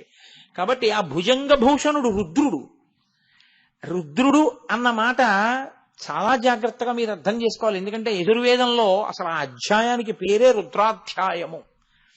రుద్రాధ్యాయము అని పేరు. ఆ అభిషేక మంత్రాలకి నమ్మకాలు రెండింటినీ కలిపి రుద్రాధ్యాయం అంటారు. రుద్ర అంటే చాలా మంది ఏమనుకుంటారంటే చాలా కోపం ఉన్నవాడు కాదు. రుత్ అన్న మాటకు అర్థం ఏమిటో తెలుసా అండి? ప్రతిబంధకము అని అర్థం. ఓ కమండలంలో నీళ్లు పోసుకుని మీరు ఇలా అభిషేకం చేస్తున్నారు అనుకోండి, ఓ చిగురుటాకు ఉండిపోయి అది కమండల ద్వారం దగ్గర అడ్డుగా పడిపోయింది అనుకోండి, ఇంకా నీళ్లు వెళ్ళవు, అభిషేక ప్రక్రియకి అంతరాయం వస్తుంది. అప్పుడు మీరు ఏం చేయాలంటే నీళ్లు ఇలా అన్నారు అనుకోండి, నీళ్లు వెనక్కి ఎడతాయి, చిగురుటాకు మాత్రం ద్వారానికి అలాగే మూసుకుని ఉంటుంది అంటుకుని. మళ్ళీ మీరు ఇలా అన్నారు అనుకోండి, మళ్ళీ నీళ్లు పడవు. ఇప్పుడు మీరు దాన్ని ఇలా ఇలా అన్నారు అనుకోండి, నీళ్లు బయటకు వస్తాయి, చిగురుటాకు రాదు. మీరు ఏం చేయాలి? ఆ కమండలం అలా పెట్టి లోపలికి చూసి ఒక్కసారి ఏదో నిర్మాల్యానికి ఉన్న తొడిమి తీసి ఆ తొడిమితో ఇలా అన్నారు అనుకోండి, అది నీటిలోకి వచ్చి తేలుతుంది. ఇప్పుడు ఆ కాడతో ఇలా పట్టుకుని పైకెత్తి ఇలా పక్కన పడేసి ఇప్పుడు అభిషేకం చేశారనుకోండి, ఉండవలసినవి ఉంటాయి, పోవలసింది పోతుంది కాదు. దాన్ని రుత్ అంటారు శాస్త్రంలో. రుత్ అంటే ప్రతిబంధకము, ఈశ్వరుని చేరుటకు అడ్డుపడుట. ఈ చేరడానికి అడ్డుపడేది ఏదో తెలుసా అండి? అధర్మమే. మీ నడవడే అడ్డుపడిపోతుంది, ఈశ్వరుణ్ణి చేరనివ్వదు, ఈశ్వరుడికి దూరం చేసేస్తుంటుంది. నడిచాను చేస్తున్నానని ఆయన అనుకుంటాడు. ఆయన దేనికి దూరం అయిపోతాడంటే ఈశ్వరుడికి దూరంగా నడుస్తుంటాడు. ఇప్పుడు మీరు చూడండి, కారు రివర్స్ గేర్ వేసినా కూడా 80 కిలోమీటర్స్ స్పీడ్లో వెళ్తుంది తెలుసా అండి? నేను ఎందుకంటే ఒకప్పుడు ఒక ఊళ్ళో ఓ సందులోకి వెళ్ళబోయే కారులో ఓ సందులోకి వెళ్ళా. నేను వెళ్ళలేదు, ఆ డ్రైవర్ తీసుకెళ్లాడు. అయినా నాకు తెలీదు, ఆ సందులోకి వెళ్ళిపోయాం. నిర్మానుష్యం ఆ సందు, చక్కటి సిమెంట్ రోడ్డు. అలా అది పక్కన రెండు పక్కల పెద్ద దొడ్లు గడ్డి మావులతోటి, కాబట్టి ఇళ్ళులో ఎవరు జనం వచ్చే అవకాశం లేదు, గోడే ఉందంతే. బాగా లోపలికి వెళ్ళిపోయి ఇక్కడేనండి బలానా దేవాలయం అంటే వాళ్ళు అన్నారు కాదు, ఆ ముందు సందులోనండి, మళ్ళీ వెనక్కి వెళ్ళిపోయి అలా తిరగండి అన్నారు. అది మళ్ళీ కారు ఇలా తిప్పుకోవడానికి అవకాశం లేదు అక్కడ. అతను ఏం చేశాడంటే ఇంత దూరం కూడా వెనక్కి, నేను అప్పుడే రివర్స్ గేర్లో ఇంత స్పీడ్ వెళ్ళొచ్చు అనమాట అనుకున్నాను. ఒక 50-60 కిలోమీటర్ల వేగంతో వచ్చేసాడు వెనక్కి. వచ్చేస్తే క్షణంలో వెనక్కి వచ్చి మళ్ళీ తిరిగాడు. అలా వెనక్కి తిరగగలిగినటువంటి శక్తికి, అంత వేగంగా వెనక్కి రాగలగడాన్ని కారు యందే నిక్షేపింపబడిన, ముందుకు వెడుతున్నాను అనుకుని రివర్స్ గేర్ వేస్తే వెనక్కి వెళ్ళడం ఎలా ఉంటుందో, నడిచినా వెనక్కి వెళ్ళిపోవడం ఎలా ఉంటుందో, అధర్మమును చేస్తూ నేనేదో చేస్తున్నాను అనుకోవడం అలాగే ఉంటుంది. ఈశ్వరుడికి దూరంగా నడిచి వెళ్ళిపోతుంటావు. దానికి రుత్ అంటారు. ప్రతిబంధకంగా అడ్డుపడిపోయింది అది. ఇప్పుడు ఈ రుత్తుని ఏం చేస్తాడంటే, తాం భక్తానాం ద్రావయతీతి ఇది రుద్రః, తాం భక్తేభ్యో ద్రావయతీతి ఇది రుద్రః. నీ అంత నువ్వు దిద్దుకోవడం చేత కాకపోయినా నువ్వు శివుడి కాళ్ళు బాగా పట్టుకుంటే ఈ ప్రతిబంధకాన్ని ఆయన తీసేస్తాడు. తీసేసి ఎటు నడవాలో నీకు నేర్పేస్తాడు. ఇది సాధారణంగా ఆయన గురుస్వరూపంగా చేస్తాడు. ఎందుకంటే బోధ జరగాలి కదా. మరి ఎలా చెయ్యాలి ఆయన? ఒకటి ప్రచోదనంతో చెయ్యాలి, రెండు గురువు ద్వారా చెయ్యాలి సమాజానికి. అందుకని ఆయనే గురువుగా తిరుగుతాడు, శివాయ గురవే నమః అని. అందుకని ఇప్పుడు రుత్ తాం భక్తేభ్యోద్రావయతీతి ఇది రుద్రః. భక్తుల యొక్క అధర్మాన్ని పోగొట్టి ఆయన భక్తులు ఈశ్వరుణ్ణి చేరే మార్గాన్ని చూపించగలిగిన వాడై ఉంటాడు. నేను రుద్రః అంటే ఎప్పుడు చంపేసేవాడు, కోపంతో ఉండేవాడని మీరు అనుకోకూడదు. లేకపోతే రుద్రాభిషేకం ఎందుకండి? ఏ తప్పు చేయకపోయినా, ఏ కోరిక లేకపోయినా అభిషేకం నిరంతరం ఎందుకు చేస్తారు? అధర్మం అడ్డుపడిపోయి నేను చెడిపోకుండా నన్ను రక్షిస్తూ ఉండమని అభిషేకం చేస్తూ ఉంటారు. కాబట్టి ఆయన అలా కాపాడగలిగిన వాడు కాదు. వృత్యా ధర్మాన్ అవలోకయతి ప్రాపయతి ఇతివా రుద్రః. వృత్యా అంటే వాక్కు, వాక్కు చేత అవలోకయతి ప్రాపయతీతి. ఆయన మీకు బోధ చేసి ఆ బోధని మీరు ఆచరించడం వల్ల సంతృప్తి చెంది తాను మిమ్మల్ని పొందేస్తాడు, లేదా మీరు ఆయన్ని పొందే శక్తిని మీకు ఇచ్చేస్తాడు. అలా ఇవ్వగలిగిన వాడు కాబట్టి ఆయన రుద్రః కాదు, ఘోర రూపంతో ఉంటాడు ఆయన. అదే పనిగా అధర్మం చేసేవాడి పట్ల ఘోర రూపుడై పాప ఫలితాన్ని ఇస్తాడు, ఇప్పుడు పడగొడతాడు, అప్పుడు రుద్రః. అందుకే ఆయనదే ఘోర రూపం, ఆయనదే శివస్వరూపం. అఘోరేభ్యో దఘోరేభ్యో ఘోర ఘోరధరేభ్యః సర్వేభ్యః సర్వసర్వేభ్యో నమస్తేస్తు రుద్రరూపేభ్యః. ఆయనే శివ, ఆయనే ఘోర రూపం, ఆయనే శివస్వరూపం. ఎలా అవుతాడు అంటే పాప ఫలితాన్ని ఆయన ఇస్తున్నప్పుడు నీలో ఒక మార్పు రావాలి. ఏదో చేసి ఉండకపోతే నాకు ఇంత దుఃఖం రాదు, ఎంత తప్పు చేస్తే ఈ దుఃఖం వచ్చిందో, కాబట్టి భరించలేను ఈ దుఃఖాన్ని అనుకుంటే నేను ఇక నుంచి తప్పులు చెయ్యవద్దు అన్న మార్పు వచ్చిందనుకోండి, అది శివానుగ్రహం.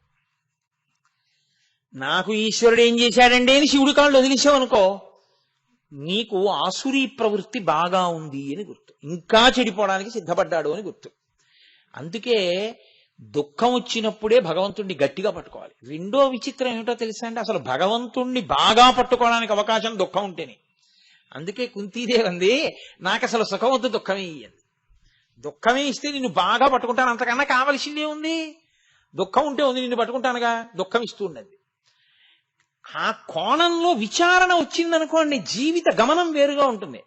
అసలు అలా విచారణ రాలేదనుకోండి, ఎప్పుడూ ఒకటే అడుగుతుంటే సుఖం కావాలి, సుఖం కావాలి, సుఖం కావాలి, సుఖం కావాలి. సుఖం కావడానికి పుణ్యం ఒకటే చేసావా?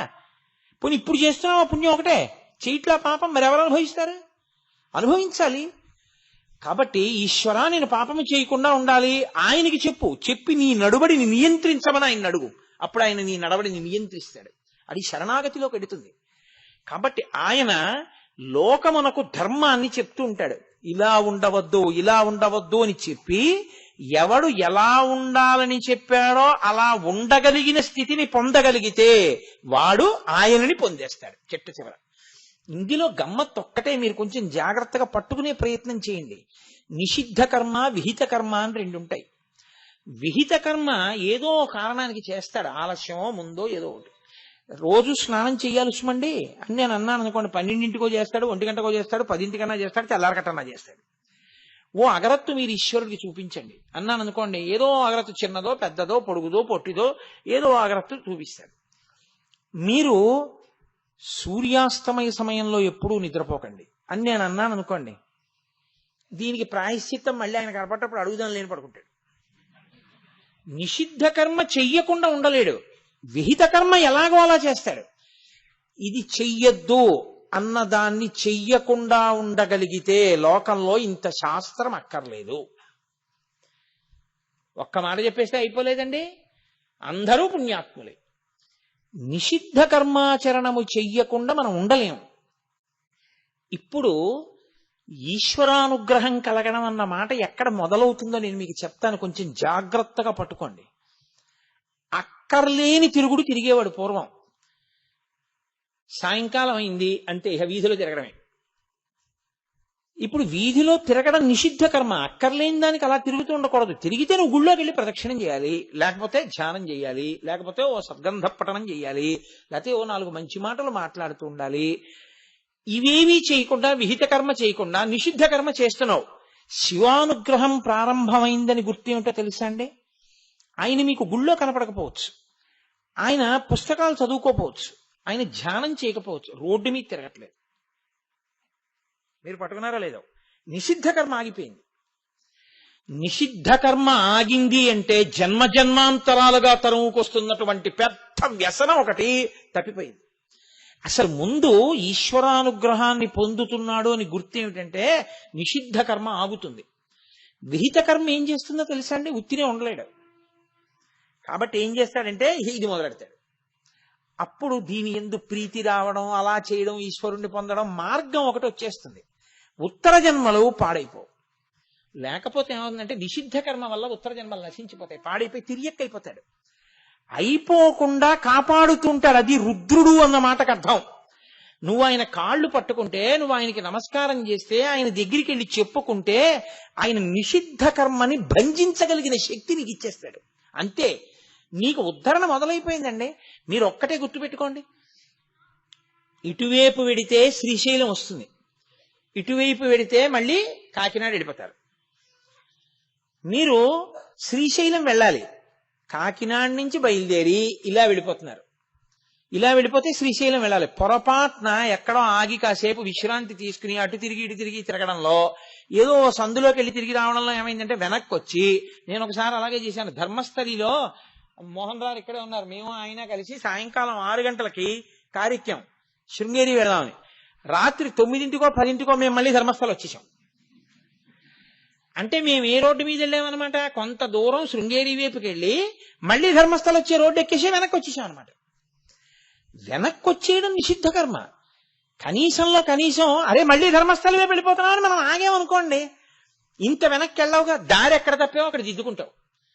అసలు ఆగకుండా అదే పనిగా వెనక్కి వెళ్ళిపోతే స్పీడ్గా శృంగేరి వెళ్ళిపోతున్నారు అంటే అలా వెళ్లకుండా ఆగితే చాలు, కొంత నీకు కలిసి వస్తుంది. నిషిద్ధ కర్మని చెయ్యకుండా ఉండగలిగిన బలం వస్తే చాలు, వాడు ధన్యుడు. అలాంటి బలం ఎక్కడ మొదలవుతుందో తెలుసా అండి? రుద్రానుగ్రహంగానే మొదలవుతుంది. అందుకే ఏ నక్షత్రంలో పుట్టాడని చూడకూడదు. పిల్లాడో పిల్లో పుట్టగానే రుద్రాభిషేకాలు జరగాలి. ఎందుకంటే వాళ్ళు దారి తప్పిపోకుండా రక్షించమని ఈశ్వరుణ్ణి అడగాలి. పనికి మాలిన ఖర్చు అంతా ఎంతైనా పెట్టేసి ఈ నక్షత్రంలో పుడితే ఏమీ చేయించక్కర్లేదా అని అడగకూడదు. ఏమీ చేయించొద్దని చెప్పినా నీ మోహన్ నేను రుద్రాభిషేకం చేయిస్తానని చెప్పాలి. చెప్పి చేయించుకోవాలి నువ్వు 4 మాటలు. నీ పిల్లల మీద పేరు మీద నీ పేరు మీద అభిషేకం జరుగుతూ ఉండాలి. అభిషేకం జరగకపోతే ఎలా వస్తుంది నీకు అసలు నిషిద్ధ కర్మని బంధించగలిగిన శక్తి? కాబట్టి ఇది ఈశ్వరానుగ్రహం. తర్వాత విహిత కర్మాచరణం వైపుకి ఒక్క మాట చెప్పి నా ఉపన్యాసం పూర్తి చేసేస్తాను. ఇవాళ ధర్మం నడవడమే, ధర్మం పట్టుకోవడమే. ఇప్పుడు ధర్మం పట్టుకోవడం అంటే ఒక్క మాట చెప్పి వెళ్ళిపోతానన్నావు.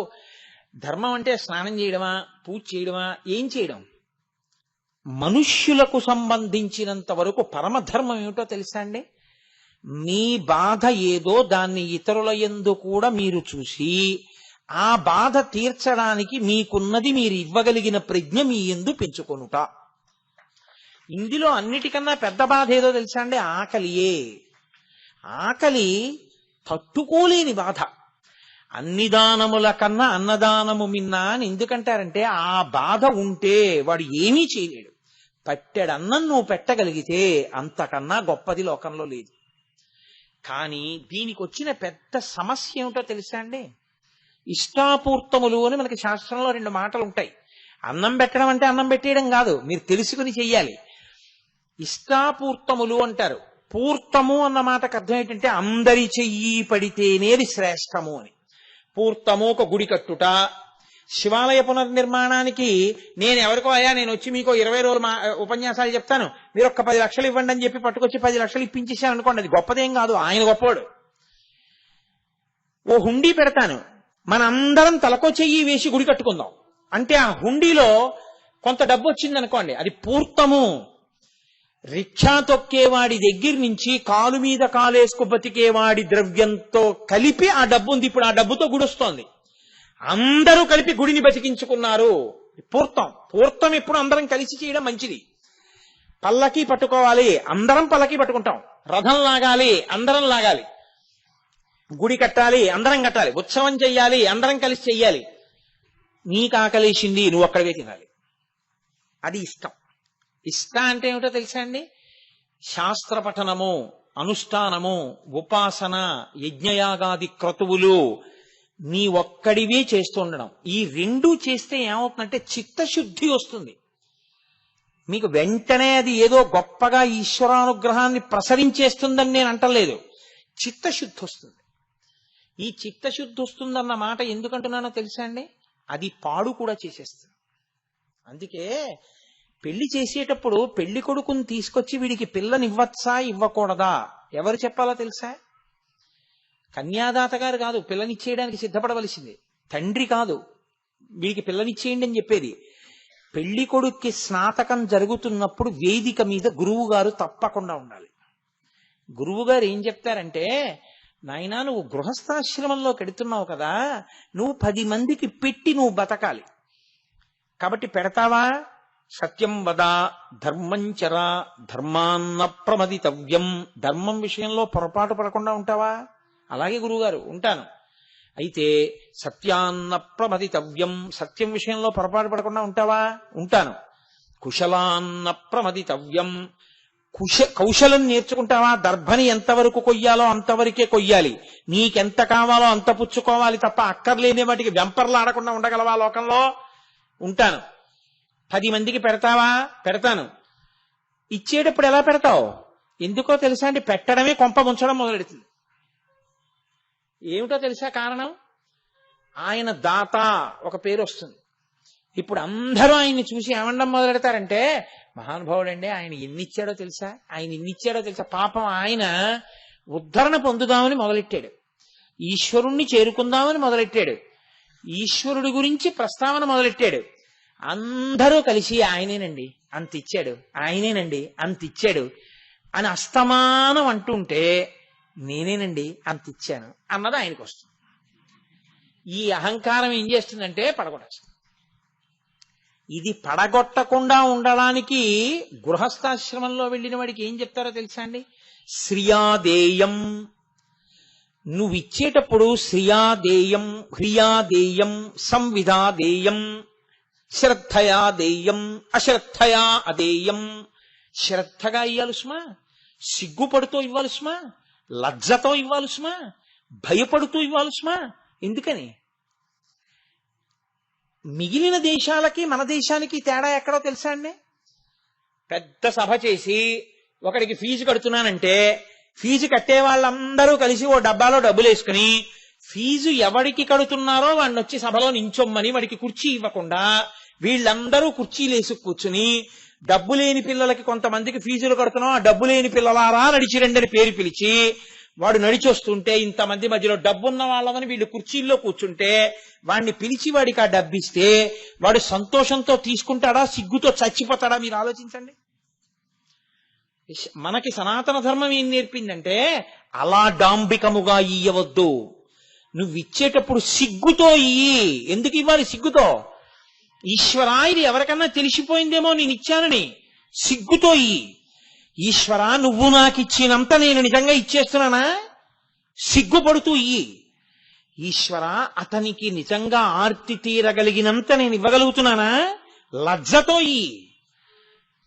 ఇచ్చేటప్పుడు పుచ్చుకుంటున్నవాడు కాదు ప్రయోజనం పొందుతున్నది, నీవు ప్రయోజనం పొందుతున్నావని గుర్తిరిగి ఇయ్యి. ఇది సంవిధాదేయం. బాగా తెలుసుకుని ఇయ్యి. ఏమిటి తెలుసుకుని? పుచ్చుకుంటున్నవాడు కాదు ప్రయోజనం పొందుతుంది, నువ్వే పొందుతున్నావు. అందుకే సనాతన ధర్మంలో దాత పుచ్చుకున్న వాడికి నమస్కారం చేస్తాడు. బట్టలు పెట్టి బట్టలు పుచ్చుకున్నాయని నమస్కారం చేస్తాం, అంతేగాని బట్టలు పుచ్చుకున్నాయని బట్టలు పెట్టిన వాడికి నమస్కారం చేయడు. పళ్ళు ఎవరికి ఇచ్చామో ఆయనకి పళ్ళు ఇచ్చో నమస్కారం చేస్తాం, అంతేగాని ఆయన మీరు పళ్ళు ఇచ్చుకున్నారు కదా నాకు నమస్కారం పెట్టండి అనకూడదు. కాబట్టి ఎవరు ఇచ్చాడో వాడు పుచ్చుకున్న వాడికి నమస్కారం చేస్తాడు. ఎందుకని? ఒక్కటే కారణం. అలా ఆయన ఈశ్వరుడే వచ్చి మీ ముందు ఎందుకు పుచ్చుకున్నాడో తెలుసా అండి? లోకంలో ఒక పెద్ద సిద్ధాంతం అవుతుంది. 2 అక్షరములు జీవితం అంతా పాటించిన వాడికి ఉత్తర జన్మల్లో 2 అక్షరాలే ఇస్తారు అని. నాస్తి నాస్తి నాస్తి. కొంతమందిని చూడండి, ఏమండి కొంచెం ఈ పని చేసి, అబ్బాయి మన దగ్గరే ఉందండి, నా దగ్గరే ఉందండి అంట, మన దగ్గరే ఉందండి అంటాడు. అయ్యా కొంచెం అన్నం పెడతారా? నాస్తి, లేదు అదలబా. అయ్యా ఓ పంచిస్తారా? నాస్తి, లేదు అదలబా. వచ్చే జన్మలో ఈ జన్మలో నాస్తి నాస్తి నాస్తి నాస్తి, లేదు లేదు లేదు లేదు అన్నాడు కదా, వచ్చే జన్మలో దేహి దేహి దేహి దేహి అంటాడు. ఆ 2 అక్షరాలు 2 అక్షరాలు చేస్తాడు ఈశ్వరుడు. కాబట్టి నాస్తి దేహిగా మారకుండాలంటే దానం చేయడం ఒకటే కాదు, అది అహంకారమై పడగొట్టకుండా ఉండాలి. పడగొట్టకుండా ఉండాలంటే నువ్వు ఒక సంవిధాదేయం ఒకటి తెలుసుకుని చెయ్యాలి. ఇచ్చి నువ్వు ఉపకారం పొందుతున్నాను అనుకుంటున్నావు, తప్పు. ఇచ్చి ఆయన కన్నా ఎవరు పుచ్చుకుంటున్నాడో ఆయన కన్నా ఇచ్చిన నువ్వే ఉపకారాన్ని పొందుతున్నావు. ఎందుకో తెలుసా? నీ ఎదురుగుండా నీకు పుణ్యం ఇవ్వడానికి ఈశ్వరుడు ఆ రూపంలో వచ్చి తీసుకున్నాడు, ఆర్తితో ఉన్నవాడి రూపంలో. అలా పుచ్చుకున్నాడు కాబట్టి ఇక్కడ నీకున్న డబ్బు పుణ్యంగా మారింది. ఇక్కడ నీ డబ్బుని ఇక్కడే ఉంచి నువ్వు వెళ్ళిపోతే, జీవుడు వెళ్ళిపోయాడు అనుకోండి, డబ్బు ఉత్తరాధికారులు పంచుకుంటారు. నీవు పుణ్యం చేసి వెళ్ళిపోయావు, ఈ పుణ్యం నీతో వస్తుంది. ఇప్పుడు ఈ పుణ్యం నీతో వచ్చింది కాబట్టి ఉత్తర జన్మలో ఏమైంది? నువ్వు ఇలా చేయి చాపక్కర్లేదు, ఇలా పెట్టే చెయ్యే అవుతుంది. ఇలా పెట్టే చెయ్యి ఎందుకైంది? ఇక్కడ నువ్వు పెడదాము అంటే పుచ్చుకునేవాడు వాడు దొరికాడు కాబట్టి. కాబట్టి ఈశ్వరా నువ్వొచ్చి అలా పుచ్చుకున్నావు. కాబట్టి అందుకే బలిచక్రవర్తి దానం చేస్తే, విప్రాయ ప్రకట స్వరూపాయ భవతే విష్ణు స్వరూపాయతే తత్ ప్రామాణ్య విదే త్రిపాదస్య ధరణిం దాస్యామి అంచున్ క్రియాక్షిప్రుండై ధనుజేశ్వరుండు వడుగున్ చేసాచి పూజించి బ్రహ్మప్రీతం అని ధారబోసే భువనం ఆశ్చర్యమం పొందగా. ఇక ఈ చేత్తో చేసిన దానం ఈ చేతికి తెలియనివ్వకండి అంటారు. మళ్ళీ అహంకారమై పడగొట్టకుండా ఉండడం కోసం ఒక్క గురువు గారికి వినా ఎక్కడా తెలియదు. ఎందుకని అంటే గురువు గారి అనుమతితో చేసిన దానం సరి అయిన దానం అవుతుంది. వద్దు అంటే గురువు గారికి ఒకటికే ఉంది అధికారం, అలా చేస్తే అది అపాత్ర దానం అవుతుందయా చెయ్యకో అని చెప్పే అధికారం. గురువు గారికి చెప్పు, చేసేయి, అంతే బాస్, ఎవ్వరికీ చెప్పక్కర్లేదు. అది చెప్పడం మొదలెట్టావో ఆయన 10 మందికి చెప్పి ఆయన ఏమంటాడంటే చూడండి ఎలా వచ్చి చెప్పాడు అంటే తను ఇచ్చానని మనకి తెలియాలని అంటాడు అని మళ్ళీ 4 చెప్తాడు. ఇంకా అక్కడి నుంచి 100 మంది వచ్చి నిన్ను అడిగితే నువ్వు 100 మందికి ఇవ్వలేవు. అప్పుడు ఇది ఎక్కడ గొడవ అని చెప్పి నాస్తి నాస్తి అంటుండాలి. నాస్తి నాస్తి ఇది కొంత దేహి దేహి అవుతుంది. ఎందుకు వచ్చిన గొడవ? ఎవరికీ తెలియకుండా దానం చేయి. అందుకని సంవిదా దేయం. మీరు పట్టుకోవలసిన విషయం ఏమిటంటే ధర్మం అంటే ఎంత జాగ్రత్తగా కట్లు వేస్తారో చూడండి. ఈ ధర్మం వైపుకి నడవడం రావాలి. అది ధర్మం అంటే. ధర్మం చేయండి బాబు అంటుంటారు. దానము ధర్మమునకు ప్రధాన భూమిక. అందున మనుష్యులకు అది ప్రధానం అండి. అందుకే బృహదారణ్యకోపనిషత్తులో ఒక విషయం చెప్తారు పెద్దవాళ్ళు. ఉపనిషత్తులోనే ఉంది ఒక విషయం. వెనకటికి దేవతలందరూ కలిసి చతుర్ముఖ బ్రహ్మగారి దగ్గరికి వెళ్ళారు. దేవతలకు తండ్రి అయినా, రాక్షసులకి తండ్రి అయినా, మనుషులకి తండ్రి అయినా ఆయనేగా.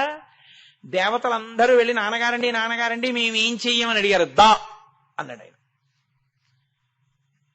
నాన్నగారండి అర్థమైపోయింది మాకన్నారు. ఏమర్థమైందిరా మీకు? నేను దా అన్నాను కదా, ఏమర్థమైంది అన్నాడు.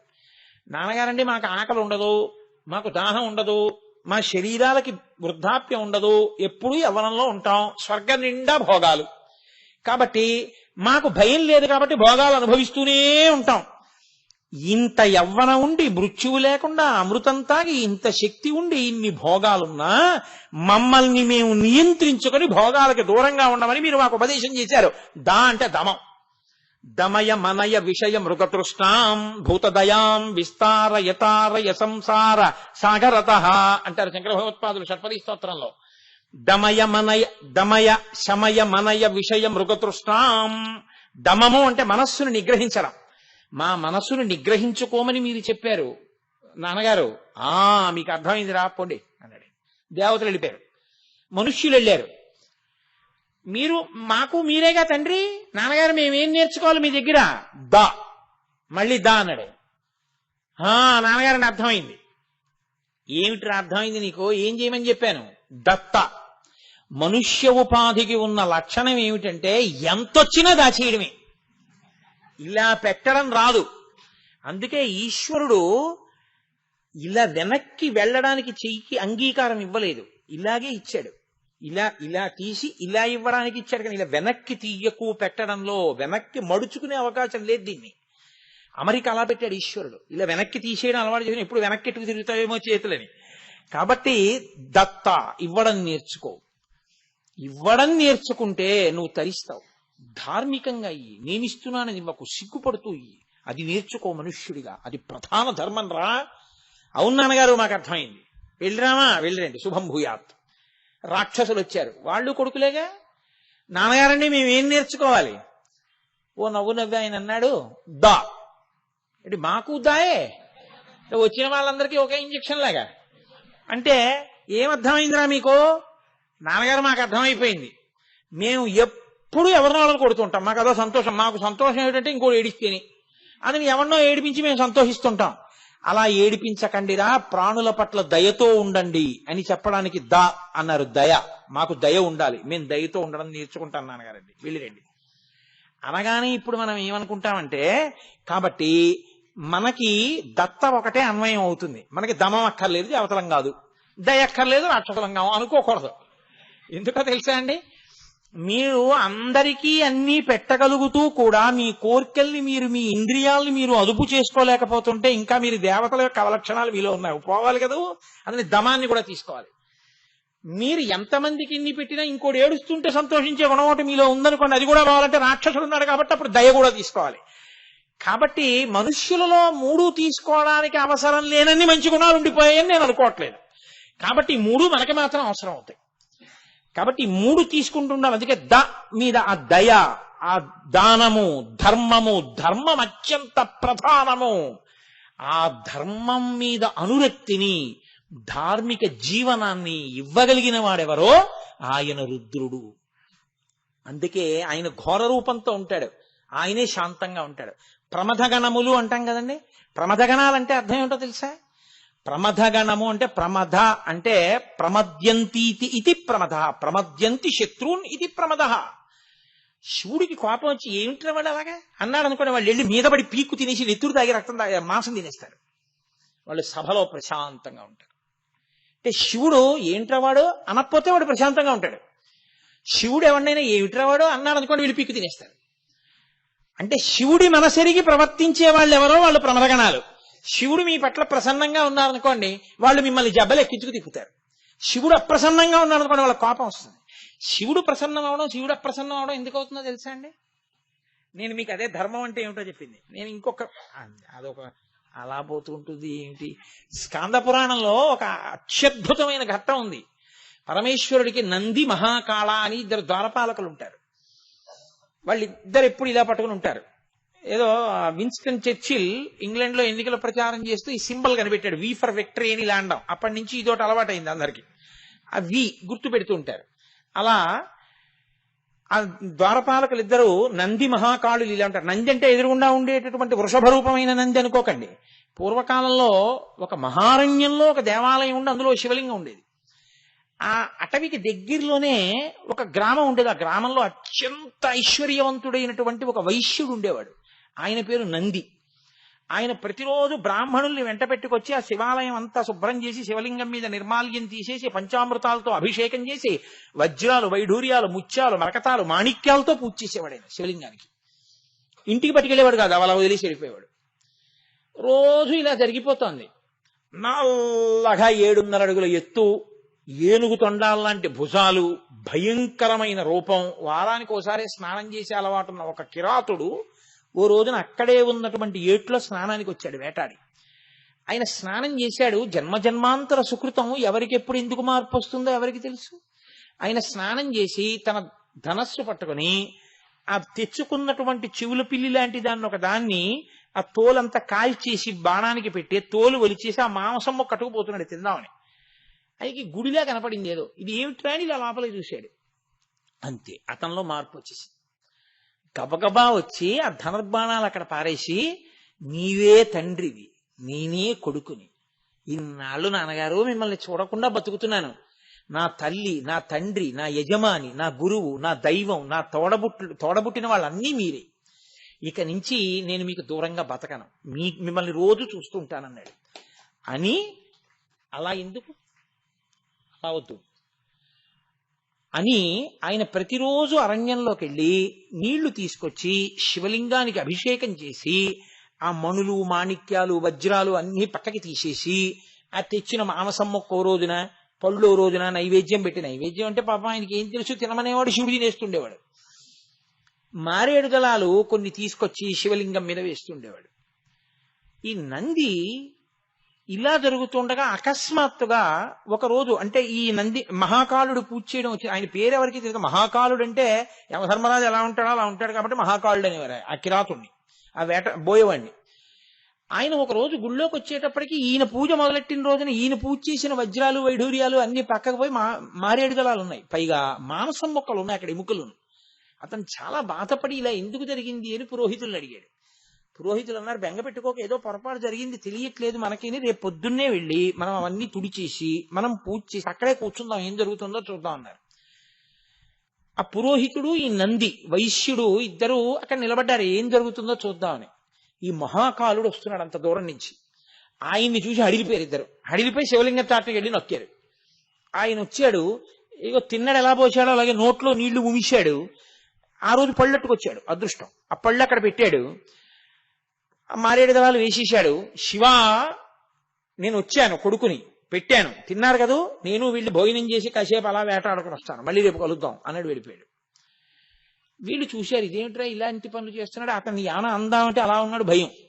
అందుకని వాళ్ళు ఏం చేశారంటే, శివలింగాన్ని ఇక్కడ ఉంచొద్దు, వాడేమిటో అలా ఉన్నాడు, ఏమిటి అలా పూజ చేస్తున్నాడు, వాడితో గొడవ మనకెందుకు, ఈ శివలింగాన్ని పట్టుకెళ్ళిపోదాం, పాపం శివుడికి ఎంత ఇబ్బంది కలుగుతోందో అలాంటి పూజల వల్ల, తీసుకెళ్లిపోదామని గుణపాలు పారలు తీసుకొచ్చి ఆ శివలింగాన్ని తవ్వేశారు. తవ్వేస్తే పెద్ద గొయ్యడిపోయింది. ఇప్పుడు 10 మంది మనుషుల్ని తీసుకొచ్చాడు, ఆ శివలింగాన్ని మోయించుకున్నాడు, పట్టుకెళ్ళిపోయాడు తన ఇంటికి. పట్టుకెళ్ళిపోయి ఒక మణివేది నిర్మించి దాని మీద పెట్టి చక్కగా పూజలు అవి చేసి మరకత మాణిక్యాలతో పూజ చేశాడు. ఈ మహాకాలుడు మర్నాడు వచ్చాడు. అక్కడ శివలింగం లేదు, పెద్ద గొయ్యి ఉంది. పెద్ద ఏడుపు మొదలెట్టాడు. నాన్నగారండి ఎందుకు వెళ్ళిపోయారు నాన్నగారండి? నాకు కనపడకుండా భూమిలోంచి లేచి వెళ్ళిపోయారు, పెద్ద గొయ్యి పడిపోయింది, నేనేం చేశాను తప్పు నాన్నగారండి? నా తప్పు పోవాలంటే మీరు వెళ్ళిపోయిన గొయ్యి ఏదుందో దాన్ని నా రక్తమాంసాలతో పూర్తి చేస్తానని. ఆయనకి ఇంకేమి శాస్త్రం తెలియదు.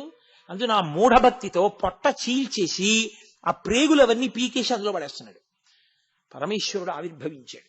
ఒక్కసారి ఆయన ప్రమదగణాలతో, నందీశ్వరుడితో, భృంగితో, పార్వతీదేవితో కలిసి ఆవిర్భవించాడు. ఆవిర్భవించి నీ భక్తికి నా కన్నులు చెమ్మగిల్లాయి నాయనా, ఎంత భక్తిరా నీది అన్నాడు. అని నిన్ను నా ప్రమదగణాల్లోకి తీసుకుంటున్నాను అన్నాడు. అలా అనేసరికి దేవదుందుబులు మోగే, శంఖాలు మ్రోగించారు, తప్పెట్లు మోగించారు. నంది పూజ చేస్తున్నాడు వైశ్యుడి ఇంట్లో. ఇదేమిటి, మనం శివలింగం పట్టుకొచ్చేసిన గుడి దగ్గర పెద్ద చప్పుళ్ళు అవుతున్నాయి, ఎప్పుడు వినలేదే అంతంత పెద్ద పెద్ద తప్పెట్లు మోగడం. వెళ్లి చూసొద్దామని పురోహితుల్ని తీసుకుని వచ్చాడు. లోపల పరమేశ్వరుడు నిలబడున్నాడు. పార్వతీదేవి మహాకాలుడితో మాట్లాడుతున్నారు. మాట్లాడుతుంటే ఇతనికి కళ్ళంబట నీళ్లు వచ్చేసి లోపలికి వెళ్ళడానికి భయపడి, నేనింత పూజ చేశాను నాకు కనపడలేదు, మహాకాలుడికి కనపడ్డాడని అతన్ని శివుణ్ణి పిలవలేక అని మహాకాలుడిని పిలిచాడు. అతను ఇప్పుడే వస్తాను, ఇక్కడే ఉండండి, మా స్నేహితుడు వచ్చాడని బయటకు వచ్చాడు. వచ్చి అన్నాడు, నేను పూజ చేస్తున్నానని శివలింగం పట్టుకెళ్ళిపోయారా? నేను బాధపడుతుంటే మా తండ్రి ఆయనే కనపడ్డారు నాకు అన్నాడు. అంటే ఈయనన్నాడు, ఏదో తెలియక పట్టుకెళ్ళిపోయాను, నేను పూజ చేశా కదా, నాకు భక్తి ఉంది కదా, నా గురించి కొంచెం శివుడికి చెప్పాయా అన్నాడు. అంటే ఈ మహాకాలుడు వెళ్ళి ఇతన్ని చెయ్యట్టుకుని తీసుకెళ్ళిపోయాడు శివుడి దగ్గరికి. పరమశివుడు ఏమీ తెలియని వాళ్ళు అలా నించున్నాడు. ఇతను నా స్నేహితుడు, నీకు మంచి భక్తుడు, ఇంకో కొడుకు, ఈయనకి కూడా ఇందాక నాకు ఇచ్చారు, అది ఇచ్చేయండి అన్నాడు. అంటే శివుడు అన్నాడు, ఇతను భక్తుడా? ఇతను ఎవరో నాకు తెలియదే. సర్వజ్ఞ ఈశాన సర్వ విద్యానాం ఈశ్వర సర్వభూతానాం బ్రహ్మాధిపతి బ్రహ్మణోధిపతి బ్రహ్మ శివోమే అస్తు సదాశివోం. ఆయన అన్నాడు, నాకు తెలియదు ఇతనెవరో. ఎవరితనో, ఎక్కడుంటాడో అన్నారు. అతను ఏడుస్తూ నించున్నాడు. నంది, మీరు ఏమనుకోకండి, మంచివాడు, పాపం ఏదో నన్ను చూసి భయపడి శివలింగం పట్టుకెళ్ళిపోయాడు, చాలా మంచివాడు, రోజు వజ్రాలతో పూజ చేశాడు, వైఢూర్యాలతో పూజ చేశాడు, మాణిక్యాలతో పూజ చేశాడు, పాపం పంచామృత అభిషేకాలు అవి అన్నీ చేసేవాడు, ఇతనికి కూడా ఇవ్వండి అన్నాడు. అంటే పరమేశ్వరుడు నంది వంక తిరిగి అన్నాడు, నీ పూజకి ఇవ్వట్లేదు, ఇతను నిన్ను స్నేహితుడిని పిలిచినందుకు నీకు కూడా ప్రమదగణాధిపత్యం ఇచ్చానన్నాడు. పరమేశ్వరుడికి కావలసింది ఏమిటంటే అనుబంధం. నేను చేస్తున్నాను వాడెవడు చేయడానికి అనుకున్నవాడి అవతలవాడి గుండెల్లో ప్రేమ తెలియని వాడు భక్తుడు ఎలా అవుతాడండి? కాబట్టి ఇవ్వలేదు నందికి. మహాకాలుడు చెప్తే నందికి ఇచ్చాడు. ఇద్దరు అప్పుడు ఈశ్వరుడు అంటే ఏమిటో తెలుసుకుని ప్రమదగణాల్లో చేరిపోయారు. అది ప్రమదగణాలంటే. శివ సంతోషం తమ సంతోషం, శివకోపం తమ కోపం, అలా ఉండేవాళ్ళు ఎవరో వాళ్ళ ప్రమదగణాలంటారు. ఇప్పుడు తీసుకెళ్తే వాళ్ళిద్దరికి పార్వతీదేవి పరమశివుడితో సహా ఏదో రాజ్యాలని గెలిచి వచ్చినటువంటి కొడుకులకి హారతి ఇచ్చినట్టు హారతి ఇచ్చి లోపలికి తీసుకెళ్ళింది ఆవిడ. నందికి మహాకాలుడికి ఆ భోగం పట్టిందండి. శివానుగ్రహం వాళ్ళకి జ్ఞానం వచ్చింది. వాళ్ళిద్దరు అన్నారు, మాకు ప్రమదగణాల్లో పదవి ఇచ్చావు బాగుంది, ఎప్పుడో సాయంకాలం ఒకసారి దగ్గరికి వస్తారు, పిలిస్తే వస్తారు, మాకు అలా కుదరదు, ఎప్పుడూ చూస్తుండాలి. ఎవరు అడిగాడు? మహాకాలుడు అడిగాడు. నిన్నెప్పుడూ చూస్తాం, అందుకని తలుపు లోపల మేము నించుంటే తలుపేసేసి నించుంటుంటాం, నువ్వు ఎవరితోన్నా మాట్లాడాలి, అనుగ్రహించాలంటే మాకు చెప్పు, పిలవమని. తలుపు తీసి మేము బయటికి వెళ్ళి వాళ్ళని తీసుకొచ్చి నీ దగ్గర మళ్ళీ తలుపేసి మేము ఇలా చూస్తూ నించుంటాం నిన్ను, సరేనా అన్న. తలుపు బయట నించో, మనకే లోపల నించుంటాం. అంటే ఆయన అన్నాడు, సరే తప్పకుండా అలాగే ఇస్తాను. అంటే వీళ్ళిద్దరూ ఆహా సదాశివుడనగా, మహాదేవుడనగా, భక్తుల పాలిట ప్రీతి కలిగిన వాడనగా, శంకరుడనగా, సదాశివుడనగా ఆయన ఒక్కడే అంటే ఆ అన్నాడు శివుడిలాగా సంతోషంతో. అనగానే వాళ్ళిద్దరూ మా ఇద్దరిని నువ్వు ఇలా అనుగ్రహించావు పరమేశ్వరా అని ఇలా అన్నారు. అందుకే అప్పటి నుంచి డమరుక చేతిలో పట్టుకుని ఇలాగే ఉంటారు నంది మహాకాలుడు. ఈ 2 వేళ్ళు ఇలాగే ఉంటాయి శివుడి ముందు నిలబడినప్పుడు. దిండి ముండి అలాగే ఉంటారు, దుండి ముండి అలాగే ఉంటారు, నంది మహాకాలుడు అలాగే ఉంటారు. అలా ఎందుకుంటారో స్కాందం చెప్పింది. కాబట్టి ప్రమదాధిప అంటే ప్రమదులంటే వాళ్ళు ఎంత భక్తి కలిగినటువంటి వాళ్ళో మీరు అర్థం చేసుకోవాలి. ధర్మం ఆ ధర్మం, భక్తి, ఈశ్వరుడు చెప్పిన మాట పాటించినటువంటి వాణ్ణి ఈశ్వరుడు ఆ స్థితిలోకి ఎత్తేస్తాడు. ఎత్తి తనలో కలుపుకుంటాడు. ఆ కలుపుకోగలిగినటువంటి స్వరూపం రుద్రస్వరూపం, అది రుద్ర. అంతేకాని రుద్రుడు అంటే కోపంగా ఉంటాడండి అని చెప్పకూడదు. ఎందుకు కోపం? చెప్పిన మాట వినలేదని కోపం. నాన్నగారండి, బుద్ధి వచ్చింది నాన్నగారండి, ఇంకెప్పుడు చెయ్యను నాన్నగారండి, నన్ను క్షమించండి నాన్నగారండి, నమస్తే అస్వాయుధాయానా తథాయ దృష్ణవే ఉభాభ్యాముతే నమో బాహుభ్యాం తవదన్వనే అని మీరు అభిషేకం చేసి ఆయన్ని వేడుకోలు చేస్తే ప్రసన్నుడైపోతాడు, శివుడైపోతాడు. రుద్రుడు శివుడైపోతాడు, శివుడు రుద్రుడైపోతాడు మనం చేసే పనులు బట్టే. నాన్నగారే సినిమాకి తీసుకెళ్ళిన ఆయనే, ఫీజు కట్టిన ఆయనే, బెల్ట్ పెట్టి కొట్టిన ఆయనే. ఎందుకయ్యాడు శివుడు రుద్రుడు? నువ్వు సరిగ్గా మార్కులు తెచ్చుకోక, ఆయన చెప్పినట్టు వినక, ఆయన చెప్పినట్టు వింటే ఆయన ఎప్పుడూ శివుడే. శివుణ్ణి శివుడుగా ఉంచుకోవడం నీ చేతిలో ఉంది. నీకు చేత కాకపోతే శివుడికి నమస్కారం చేస్తే ఆ ధర్మ మార్గంలో ఆయనే తిప్పుతాడు. అలా తిప్పగలిగిన వాడు రుద్రుడు. కాబట్టి అహిర్భూద్నియో భుజంగభూషణ ప్రమదాధిప రుద్ర. కొన్ని నామాలు ఇవాళ పూర్తయ్యే, ఏదో ఒక దండ కట్టి ఈశ్వరుడి మెడలో అలంకారం చేశాను, చిన్న చిన్న పూలగానో పెద్ద పెద్ద పూలగానో. రేపు అత్యద్భుతమైన ఘట్టం ఒకటి నడుస్తుంది. ఆ ఘట్టంలో మిగిలిన పూలు, చాలా పూలు దండ కట్టేయాలి రేపు. కాబట్టి రేపు ఒక మహాద్భుతమైన ఘట్టాన్ని స్వీకరిస్తాను. అందున చతుర్దశి కదండి, మాసి శివరాత్రి యొక్క వైశిష్ట్యం.